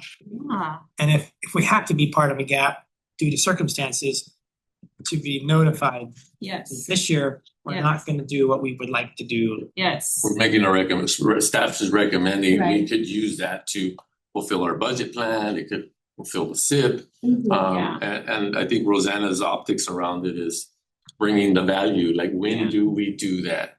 And we know we wanna put it away, it's a responsible piece, but we also have to stay running the day-to-day. I think that's always the kind of the pendulum balance.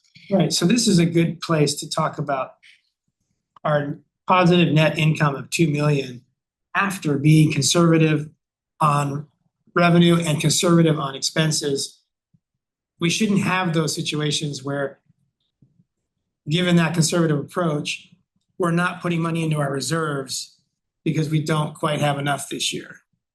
Yeah, well, and it depends on the viewpoint, right? Because if we were to go back to I guess we could probably just flip. Let's flip to the 3-year outlook, because I think that this will be a little bit easier.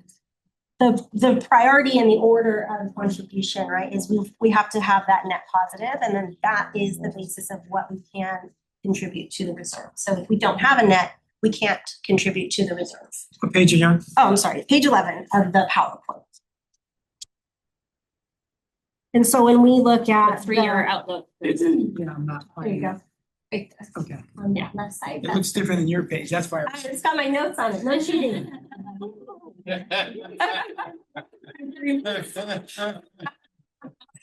So that's where we highlight that net income line, right? Is each of the budget years, that's that box on the far right side.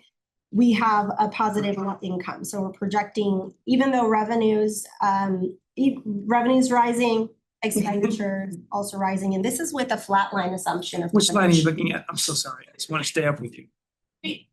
Over That's here. our net positive. Green.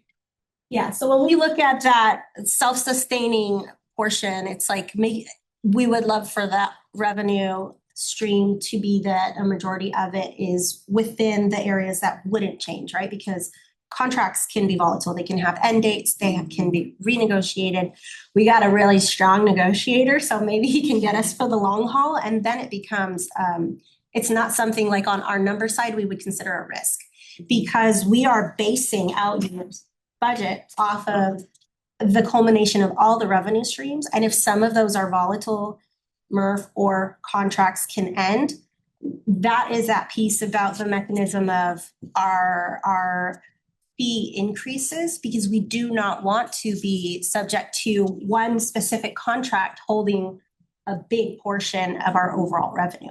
Unless it was something that was strategic. We're carrying it with our streams that we have control over. And then this is supplementing for all of the really like capital needs that we want to strategically get done by a certain time, right? So leveraging both of them, but to make sure that we are good, like in all the out years and not forced to rely on them. So we do have positive net income, and I think that's really important to talk about because I know as we get further down the budget, you would see a projected deficit in the out years. So when we're looking at that positive net income, when we move down, this is where things start to change. So in the cash from financing activities, that first line is our capital acquisition. So that's money going out for all of our capital, mobile equipment, dozers, things that are needed for this current fiscal year, and projects that are starting or will start and finish in the new fiscal year. Bond and interest we can't control, but then that bottom line reserves, that's where our contributions to our reserve bucket lives, and that's where you'll see that the dollar amount there. So that is what impacts that overall ending cash year over year.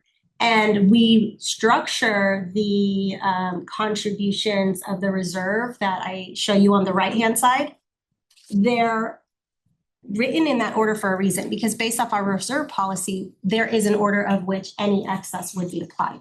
First order, always cash operating. Mm-hmm. If you're in schools, we know it as a reserve for economic uncertainty. It's the baseline required.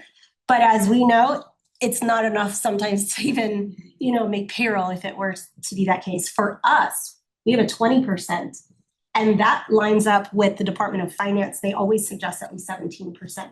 And their suggestion is now pivoting more towards the 20% line. So we were actually ahead of the game when we established that 20% reserve policy. Can I just ask a quick question? And again, this is me just trying to understand this.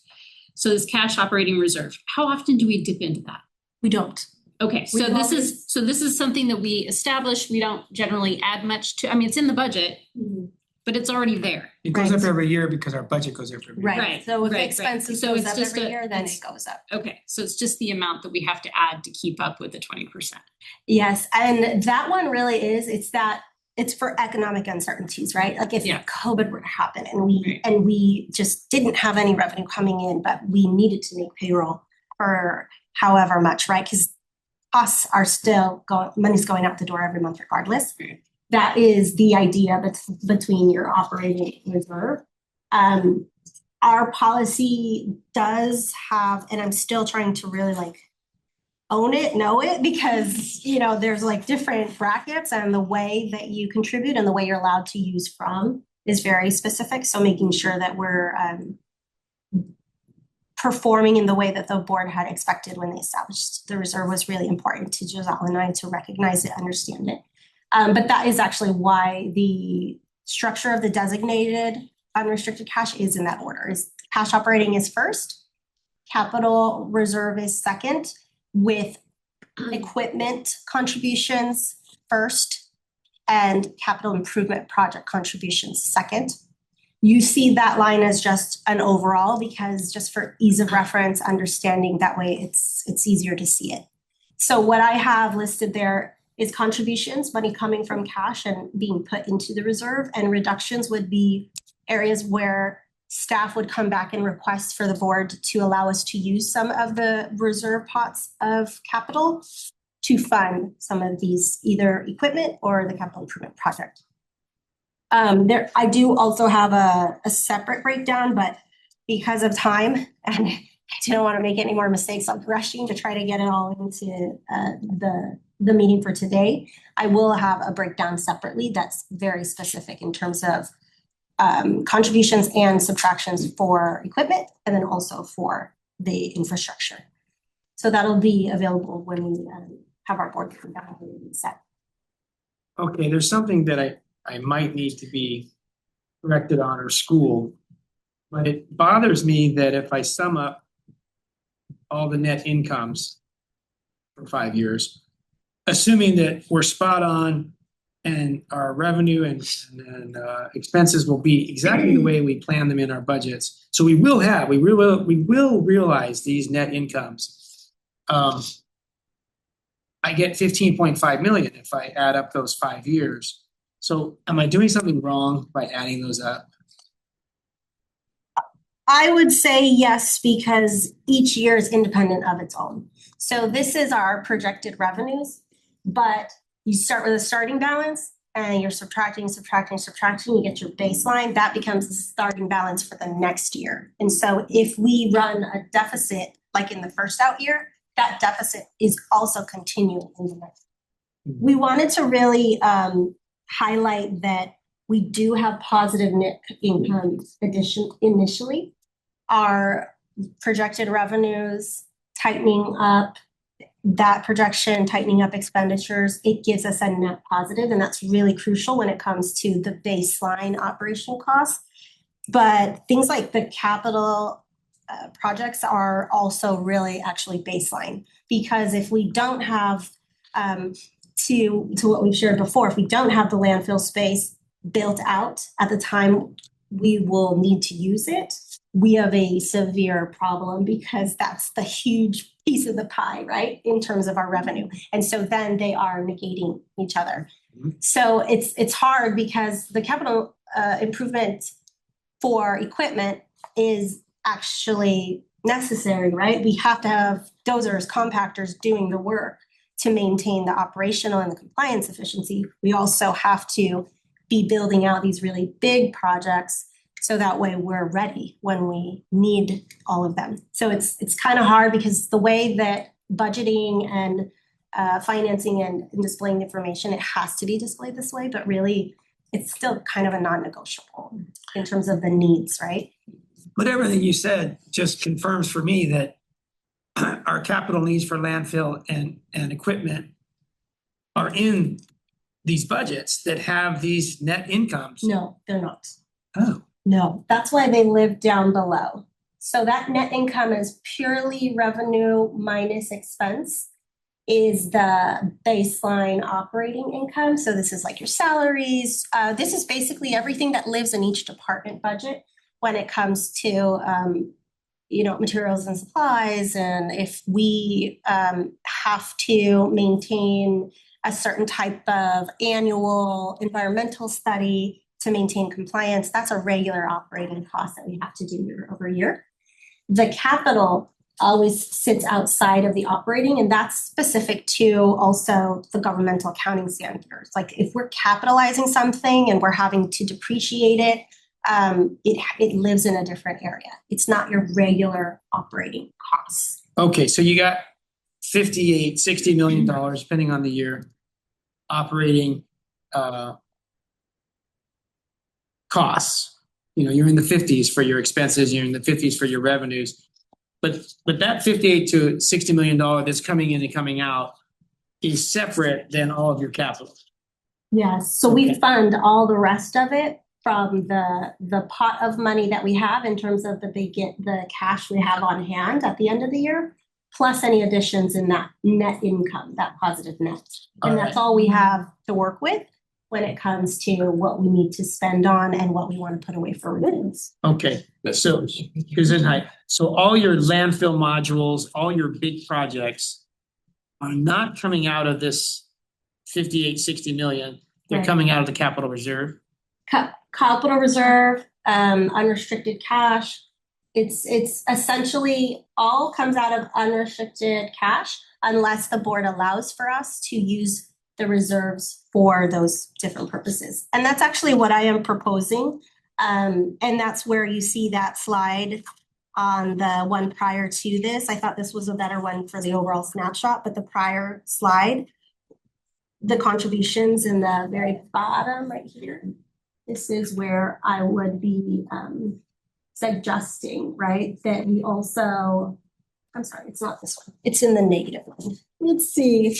I don't want to make myself a liar. When we go cash from financing activities and all the way down to the bottom one where it says increase, designated, restricted, I don't see it. have- Increase doesn't, okay, I see it. Yeah, so that's like that baseline contribution, and then the far right side, I break down where we would want to be using it. It's in that reductions line. So those negative 1.29 million in our new budget year, negative 1.35 million in the out year. That's where we're defining and would be requesting the board allow for us to use the reserves. All right. So where does it tell me how much we're spending on capital projects each year? In the monthly that we I provide. mean, here in this PowerPoint.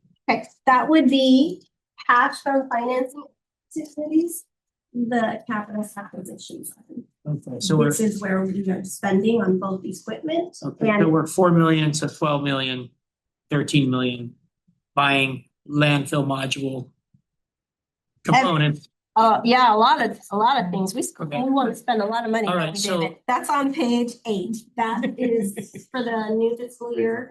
Big long list of capital projects. Reasonable though. Right. The power. It's like the third page, I think. It's page 8. There you go. So that full 13-ish million is comprised of all of these projects that we would want to. All right, so you got 13 million on capital and you got 48 to 60 million on other expenses year to year approximately. But they're two big buckets. One is operating expenses and revenues, and the other one is capital expenses. Yes, equipment and Okay, projects. so when we get back to the net income every year, even with conservative protocol, I'm uncomfortable having a net income of that much money because it seems like we're likely, due to your conservative approach, to have even more net income. It's possible, but every year we will be aligning and refining. So that way we get truer and truer to what we really think that it is. There always has to be, there's always a bit of a contingency, but we want to be very cautious with our revenues so that we are never overspending and going upside down, right? So Okay. this year especially is different because we did have the war and we did have different things that could change the trajectory of this coming budget year. And so that's why we were actually more aggressive in terms of our operating expenses and what we think it could be, right? So service-based, probably not a 3% CPI, more like at least a 5 to 7% escalator, because everybody that provides a specialized service is going to charge more if they are also having to pay more on their end in their business, right? They have to also make the ends meet. So we were, that was a strategy that we did this year for the purpose of establishing this baseline to see how close are we when we get to the end of the year and the dust settles, when we get to our audited actuals, how close were we? So that way we can better refine for the following year. And that's that idea that forecasting is just going to get better and better. So to your point, yes, it is possible. And I'll draw your attention to the blue because this is really when we go all in, the fiscal year 27, we do have like an all-in positive 3.3 million. But if we were to do everything that we would plan to do in 27, 28, you'll see in that next column, we would be deficit 1.3 million. Meaning we wouldn't be breaking even, we would have to figure out where that money was gonna come It would be 10 million in 29, 30. Right, and that's Under what? specific to all of these capital projects, right? So that's how the math, when the math doesn't math, that's gives us the ability to pivot. It gives us the ability to be strategic in the out years of obtaining more revenue or being more lean in our expenditures and refining those expense lines to make sure that our net operating actually ties out to what's true, you know? So both internally doing our own work and externally being more strategic of the plans, the opportunities that we have. You know, if we can harness something that gets burned off at such and such rates and maximize it to be an additional revenue stream, then these are all the pieces to the puzzle that we have to consider, right? And I I don't want you guys to be alarmed by that deficit because it is within our control, right? That's where we talk about on the next slide, if you wanna. So just like, I know it's death by PowerPoint, and I'm sorry, but This is just great. kind of Keep putting going. in, our net position, right?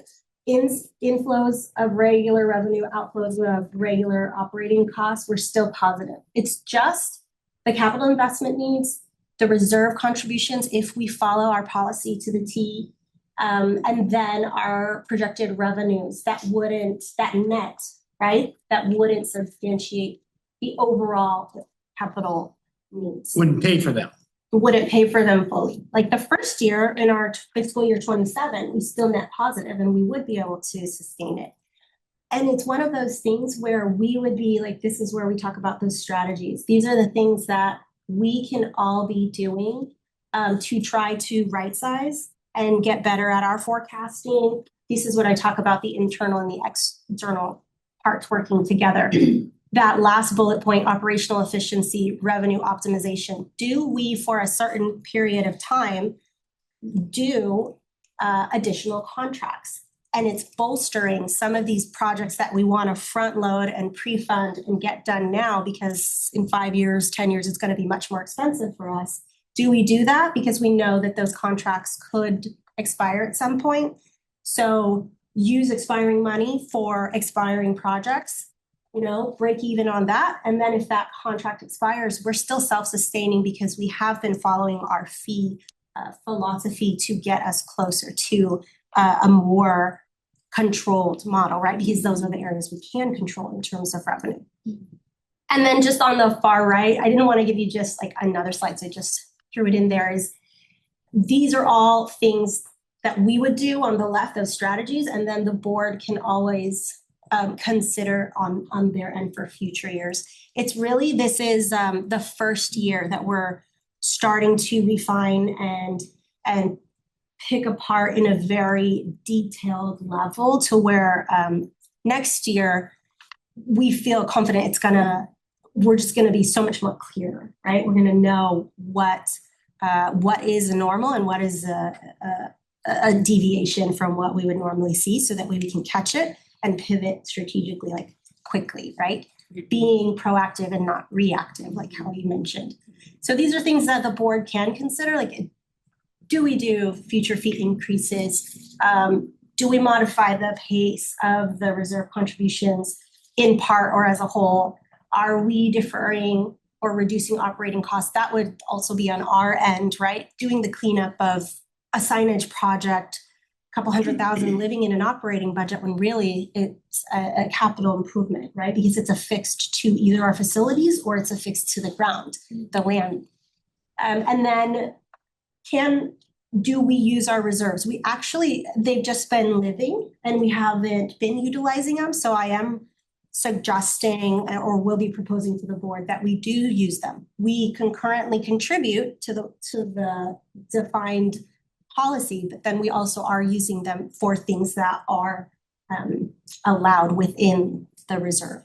And you kind of can't do one without the other because we would have to contribute. So that way, when we are pulling out, there's always a net positive to the reserve balance as a whole, right? Because there's only so much money in there. But if we did both, then that would also help bolster some of these projects, not in full.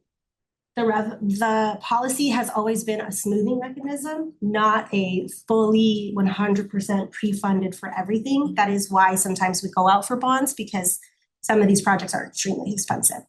And then if we have to, we reprioritize capital projects, or in our case, we possibly can structure them to cross 2 fiscal years. So that way we have another year to be more strategic with revenues and things like that.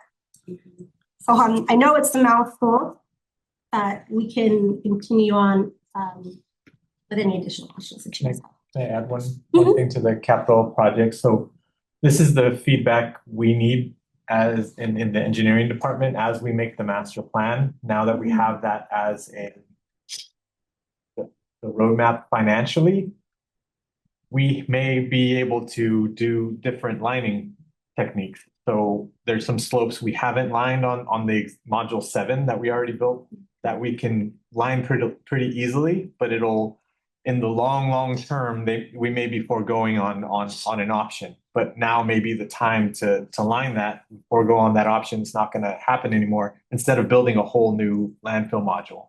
So this is giving us the feedback we need to really plan out the capital improvement plans and make decisions. Okay, well, we can't just keep sitting on that decision. We have to make that decision now and install a less expensive infrastructure that's going to get us 5 more years, as opposed to just going horizontally and building a brand new module. So this gives us the feedback. We do have, like Rosanna said, we do have agency here. We can change these numbers.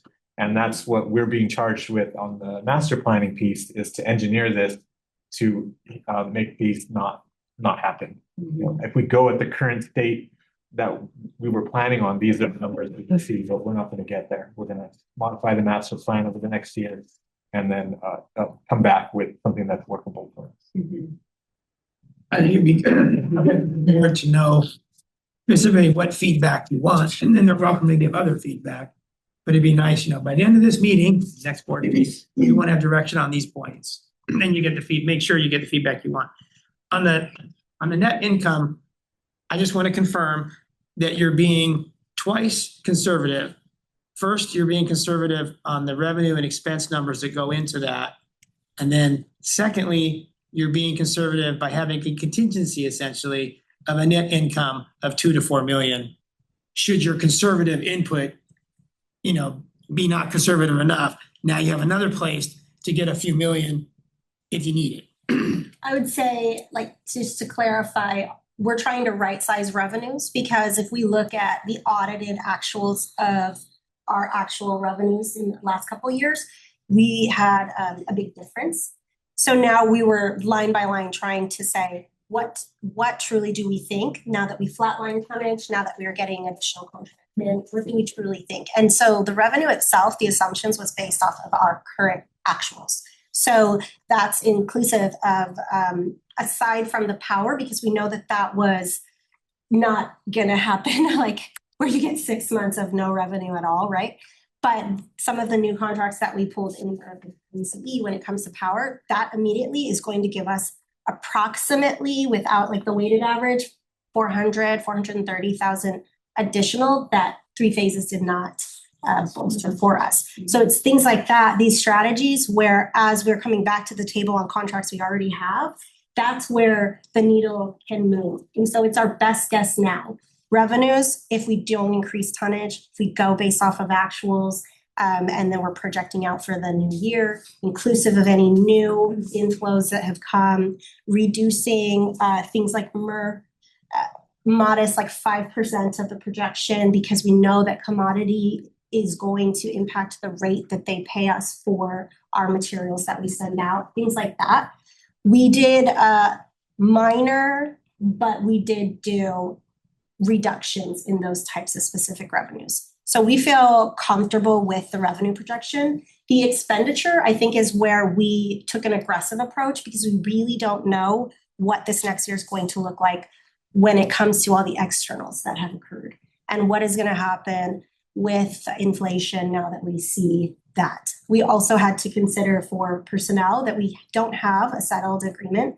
We did plug a specific amount in specifically to kind of give us an idea if we were to offer at such and such. So that is already built into the budget, and I don't think that that one will create a huge impact and change in terms of the expense line for personnel. So we feel like to your point, we right-sized revenue to where we really feel like this is where we're going to be. And then we did take a more aggressive approach in expenditures, and that's where maybe we will have a positive net, is maybe over projecting. Maybe it wasn't going to be a 10% increase on these specific cost lines. Then we will have additional positive net at the end of the year. Right, but the net you have now is in part a second step to assure that we're not having less money than we want. it's a contingency that you're gonna use if, for example, your revenues are even less than flatlined. Yeah, the idea would be that if the revenues are less than flatline, if we were declining the assessor rate, that we, even with the contracts that were bolstered and put in, that we still had a drop of what we were projecting. I would hope that the expenditures, how aggressive we were in inflating those costs, would balance that out for this coming year. But if not, you still have the net income Yeah, we still have as a net income. contingency. Yes. And that's why, Technically, a positive net income. But right, then that changes the distribution of the cash overall when it comes to the capital projects and contributions of reserves. oh, I see, because you're using that proposed net, that hoped for net income to help you with cash flow. To put money into reserves, and then to support our. Okay, my other question is, and I think you got to it, because I'm asking the question because we had a previous director, I'm sure Felipe remembers, not very long ago, we had a previous director that looked at that blue font line and said, oh my gosh, we're outyearing, showing larger and larger deficits, we've got a problem. And so I, it's a problem only if we don't plan to address it. And the plan to address it is what Felipe talked about at some length earlier today. Right. In terms of strategies on revenues, we are also going to continue to, for our own forecasting, right sizing expenditures, like on department levels, we're going to be doing like line item audits to be able to see like, are things going in the right categories? So on, I wanted to call out on page 8 of the budget book, that talks about the operating expense. So that's that revenue minus these categories, these areas is what is defined. And so that's where we would be, that's why you don't see capital improvement in all of these descriptions, because it's always going to be like a process. But right sizing these expenses, so that way it's a more true reflection of what we do need, because we wouldn't want to always over project so much, but we do have to have that contingency, the understanding that we don't control the costs, right, of certain things. So we feel very comfortable with this budget for the amount of time, especially that we had to produce it with the team, and also taking the input of each department's needs. We were a little bit of the type when we met with each department, looking at year over year actual expenditures that they were spending, when looking at what their asks would be in the current year and whether there was reasonableness there. And if there wasn't, asking them to give that detail of why they do need an increase in this line, this line, this line. And that will also get better as they know what we're looking for.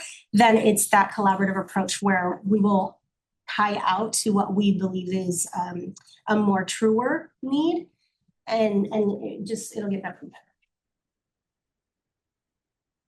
Does when you pull from reserve for capital projects, do we have to authorize that? Or because when we say like, an item comes before us, we say, oh, is this in the budget? And you say yes. And we just assume that that's covered. Yeah. So you're not talking about pulling from reserve to cover that. It's just like it's been budgeted. So. Yes. I think traditionally what's occurred is we're pulling it from the unrestricted, right? So Yes. through all this discussion, I created a little formula that I think we can add to the slide deck, which is net income is positive. And then to fulfill the quota on the capital expenses and the reserves, you're drawing from that net positive. And then whatever you don't get from those reserves and the capital acquisitions that draw from the total usage of the net positive, you have to go into draw from your reserve, which is a negative draw from your reserves, which gives you a negative unrestricted less dollar amount. But that's kind of the approach that we're getting.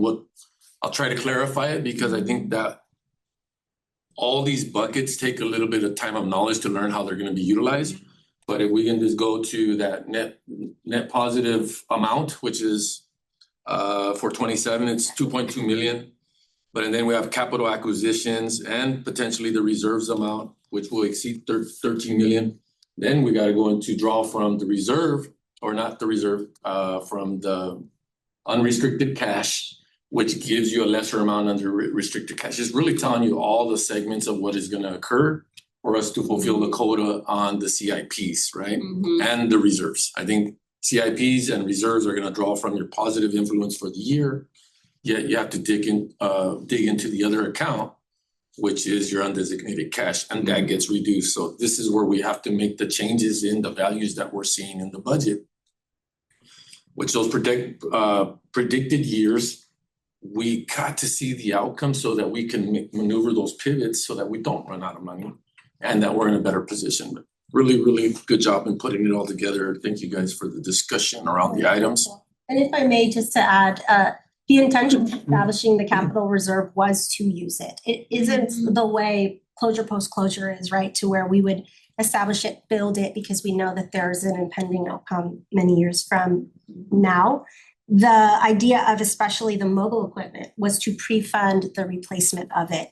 And there will be times where it's not going to be, if it's replaced 5 years early, having to do rebuilds. That's where we would also be tightening in terms of working with each of our managers that has outlines the needs and making sure that we are on our end being the most efficient with, is it a rebuild, is it a certified rebuild, is it remanufactured, like are we doing what we can to maximize the amount of cash flow we have for that year.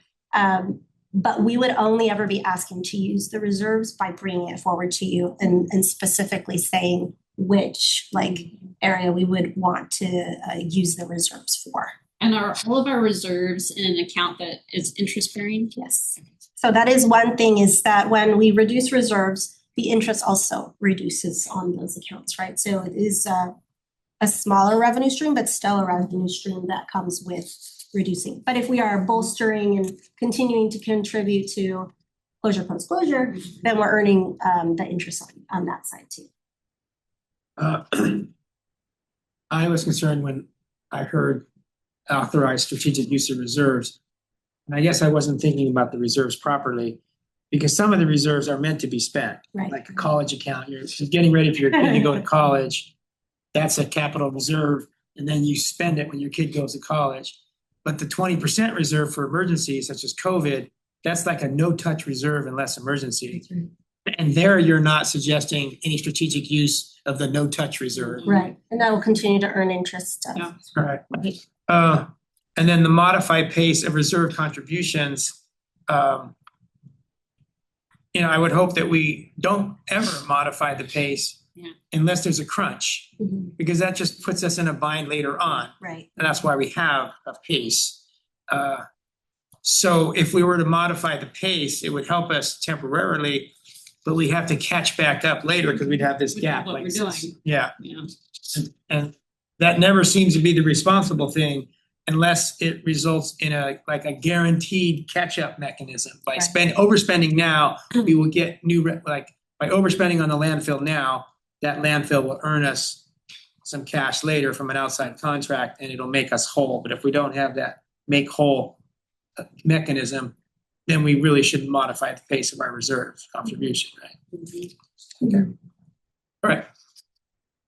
Obviously, I've learned a lot today. Thank you, Giselle. Thank you, Rosanna. Thank you, everybody. David, Can I just Cody. add one point to the net income question that was asked, that if purchasing capital asset reduces your net income, the answer is yes, but it gradually reduces it through the depreciation, and it's already accounted for in this net income that we have. Can you go over that again? So when you purchase a capital asset, the full purchase price sits in balance sheet and in asset. And as, for example, in equipment, we start depreciating or use the full life of it, and that's when it reduces your net income. It sits in the bucket called depreciation expense, which is already accounted for, 8.1 million. Okay. Yeah, I've never understood the real value of a depreciation number. It's like it's not really cash being lost. So I don't really understand how depreciation affects our budget. It's not like we're losing money. I think what we're to Giselle's point is it's that idea of when we look at the overall, at the end of the year when we go to audit, right? There are different portions of the audit specifically, because assets are assets, and when we sell them, we get money for them, right? So they always have and retain the value. What I was picturing here is actual cash outflow, because when we pay for the dozer, the money is going out and we don't have it anymore, right? We don't have a way to technically defer the cash outflow. And so that's why we call it cash summary. But the asset we get in return for paying the cash. So it's almost like a like for like, because we have a asset that has value. But if it's out of our bank account, in my mind, it doesn't have that. Whether you take a portion out, this year, We don't have. I agree with you. Yeah. I agree. All right, really appreciate the extended time we spent on this today. This was super, super helpful. Good job. Good job on It's this. the best I've seen. Really nice job. Really nice job. Yes. Wouldn't have survived without this one. Thank you. Giselle, what'd you do to your hand? She punched me. No, I'm just Sorry. kidding. I have some nerve issues since like 8 years ago, but last weekend I also Oh. fell down my sister's little hill like a tumbleweed. What All the way down. what day of the week did you fall? Sunday. My mom fell on Friday. Oh, she did. Okay. But I didn't break anything. I just like, that's fine. I hope I told her I'm gonna put her in a bubble because I'm like, you're not allowed to go anywhere. I will jump in front of you anytime something comes, you know? Thank you guys. We appreciate it. And for the feedback, I appreciate that. If you guys have any additional questions or any other things that you think would be helpful to add to the board presentation, we are refining, cleaning up, different narrative curves and things like that as well. And if we can implement them in, we will do our best to. I think it gets down to something David said. It'd be good if you were specific to any feedback that you find critical to get. Yeah. You can let us know what that is at the board. So next we have general manager communications, and then I have something I want to mention at some point before or after. I have none, sir. Okay. So mine is that it's so hard for me to even say this. It was very hard the last 6 months. I've been working this through as best I can, and I just can't decide how to make the decision. But I made the decision not to run for re-election. I ran for 7 terms, and I've been 7 times mayor, and this would be the 8th time, and I want to do it so badly, and I should not do it. I mean, after all of my assessment, it's like, I want to do this, and I should not do this. So what do? If the want says A and the should says B, how do you decide between the want and the should? All my life, I've always gone with the want. All my life, I've gone with the want. And for the first time, I'm going with the should. Has to do with my partner and my mom and other stuff, myself. So I guess I'll be off the board probably starting in December. I'll no longer be mayor in December. So I want to give the board as much notice as possible. That's, it's not what I want. I'm just finding my stride here after being on the board since 2008. I feel like I'm finally finding my stride, because that's why I want to keep going, and I should not keep going in the way that I've been doing it as mayor. So it really bums me out. But yeah, that's. If I may, I just want to send the gratitude of the staff and all the workforce and your counterparts. And I'm sure Kim has a whole bunch of nice words too, but unprecedented service to the community, to the city of Marina, to ReGen Monterey, to Lapis Road, to all the things that happen in and out of the county. You've been in every discussion. You've been a pillar of what a good mayor should look like, one that will deliver promising services, and really engage with the community. And I'm not sure if we're going to see that happen right away, but we appreciate everything you've done for our growth. I think you've seen some of us grow over a period of time. I wish I could have been here longer, but you got to see me in another facet, right? You got to see me work and Waste management. and join the team here. It's been an honor and a pleasure working with you. It is very surprising information and news. It's shocking me. Like I've almost fell out of my chair. Thank you, and thank you, and thank you from all of ReGen, for myself, personal luckiness of me getting to know you and to work with you. Thank you for your just unwavering ability to commit and be there for the community that needed you. Thank you so much for your service. And I want to stay forever. Yeah. We know your heart's in it, Bruce, for sure. Yes, yes. Yeah. Wow. Sometimes when you do what you should do, you end up succeeding and then you end up doing something. Yeah. I was gonna tell you, that when you can't decide and you're pulled, then you tell your significant other to decide for me because, and they will. She did. Says your heart is always pulled, you know? My mom said, no, you gotta continue. Always listen to your mother. 5 minutes later, she said, did we discuss that? Yeah, thank you all for what you do. That's why I want to continue, because you're also amazing. Deb, you've just been amazing, like we thought you would be. Yeah. Giselle and Rosanna, you're, like you said, we're a step above thanks to you. And David, I thought Guy was amazing. It was, yeah. You're a young guy. You've got Big shoes to fill. but you're so there already, and you've got decades to help us. Hopefully we keep you for decades here, but if not, anyway, you're just amazing. And Zoe has brought our educational outreach stuff to a level, and it's just great.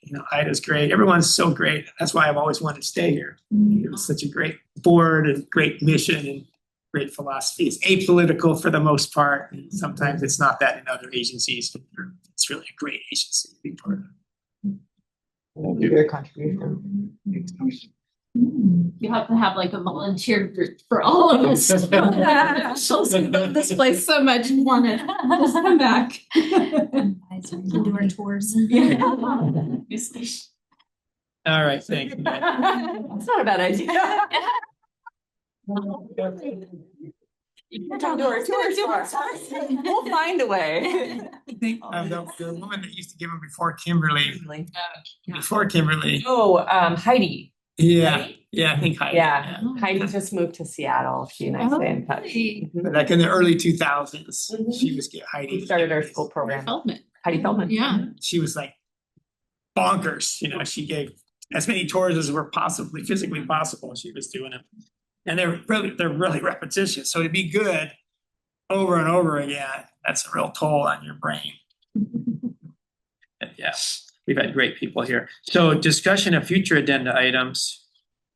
I think it might be some of these topics that came up today, having them prepared to be fleshed out at the board level, almost like a retreat, but not a retreat. But the retreat might have 5 or 10 items on it. And I'm suggesting maybe some of those 5 or 10 items can be addressed one at a time. Yep. Through this committee to the board. But maybe it's just Kim and I on the board that want to get deeper into these. Maybe the rest of the board doesn't have the bandwidth for it. But if they did, it seems like there's important points that we discussed that they should be part of that discussion so that they could weigh in knowing what we know. But it's hard for them to know what we know if they don't ever have a chance to deep dive. Yep. Right. Yeah. But I really appreciate what you did, Zoe, giving us these guiding principles, because they just collect dust if we don't pull them out and rehash. Finding. We love to point at it. And I'm going to look over and try to discuss that 80% figure.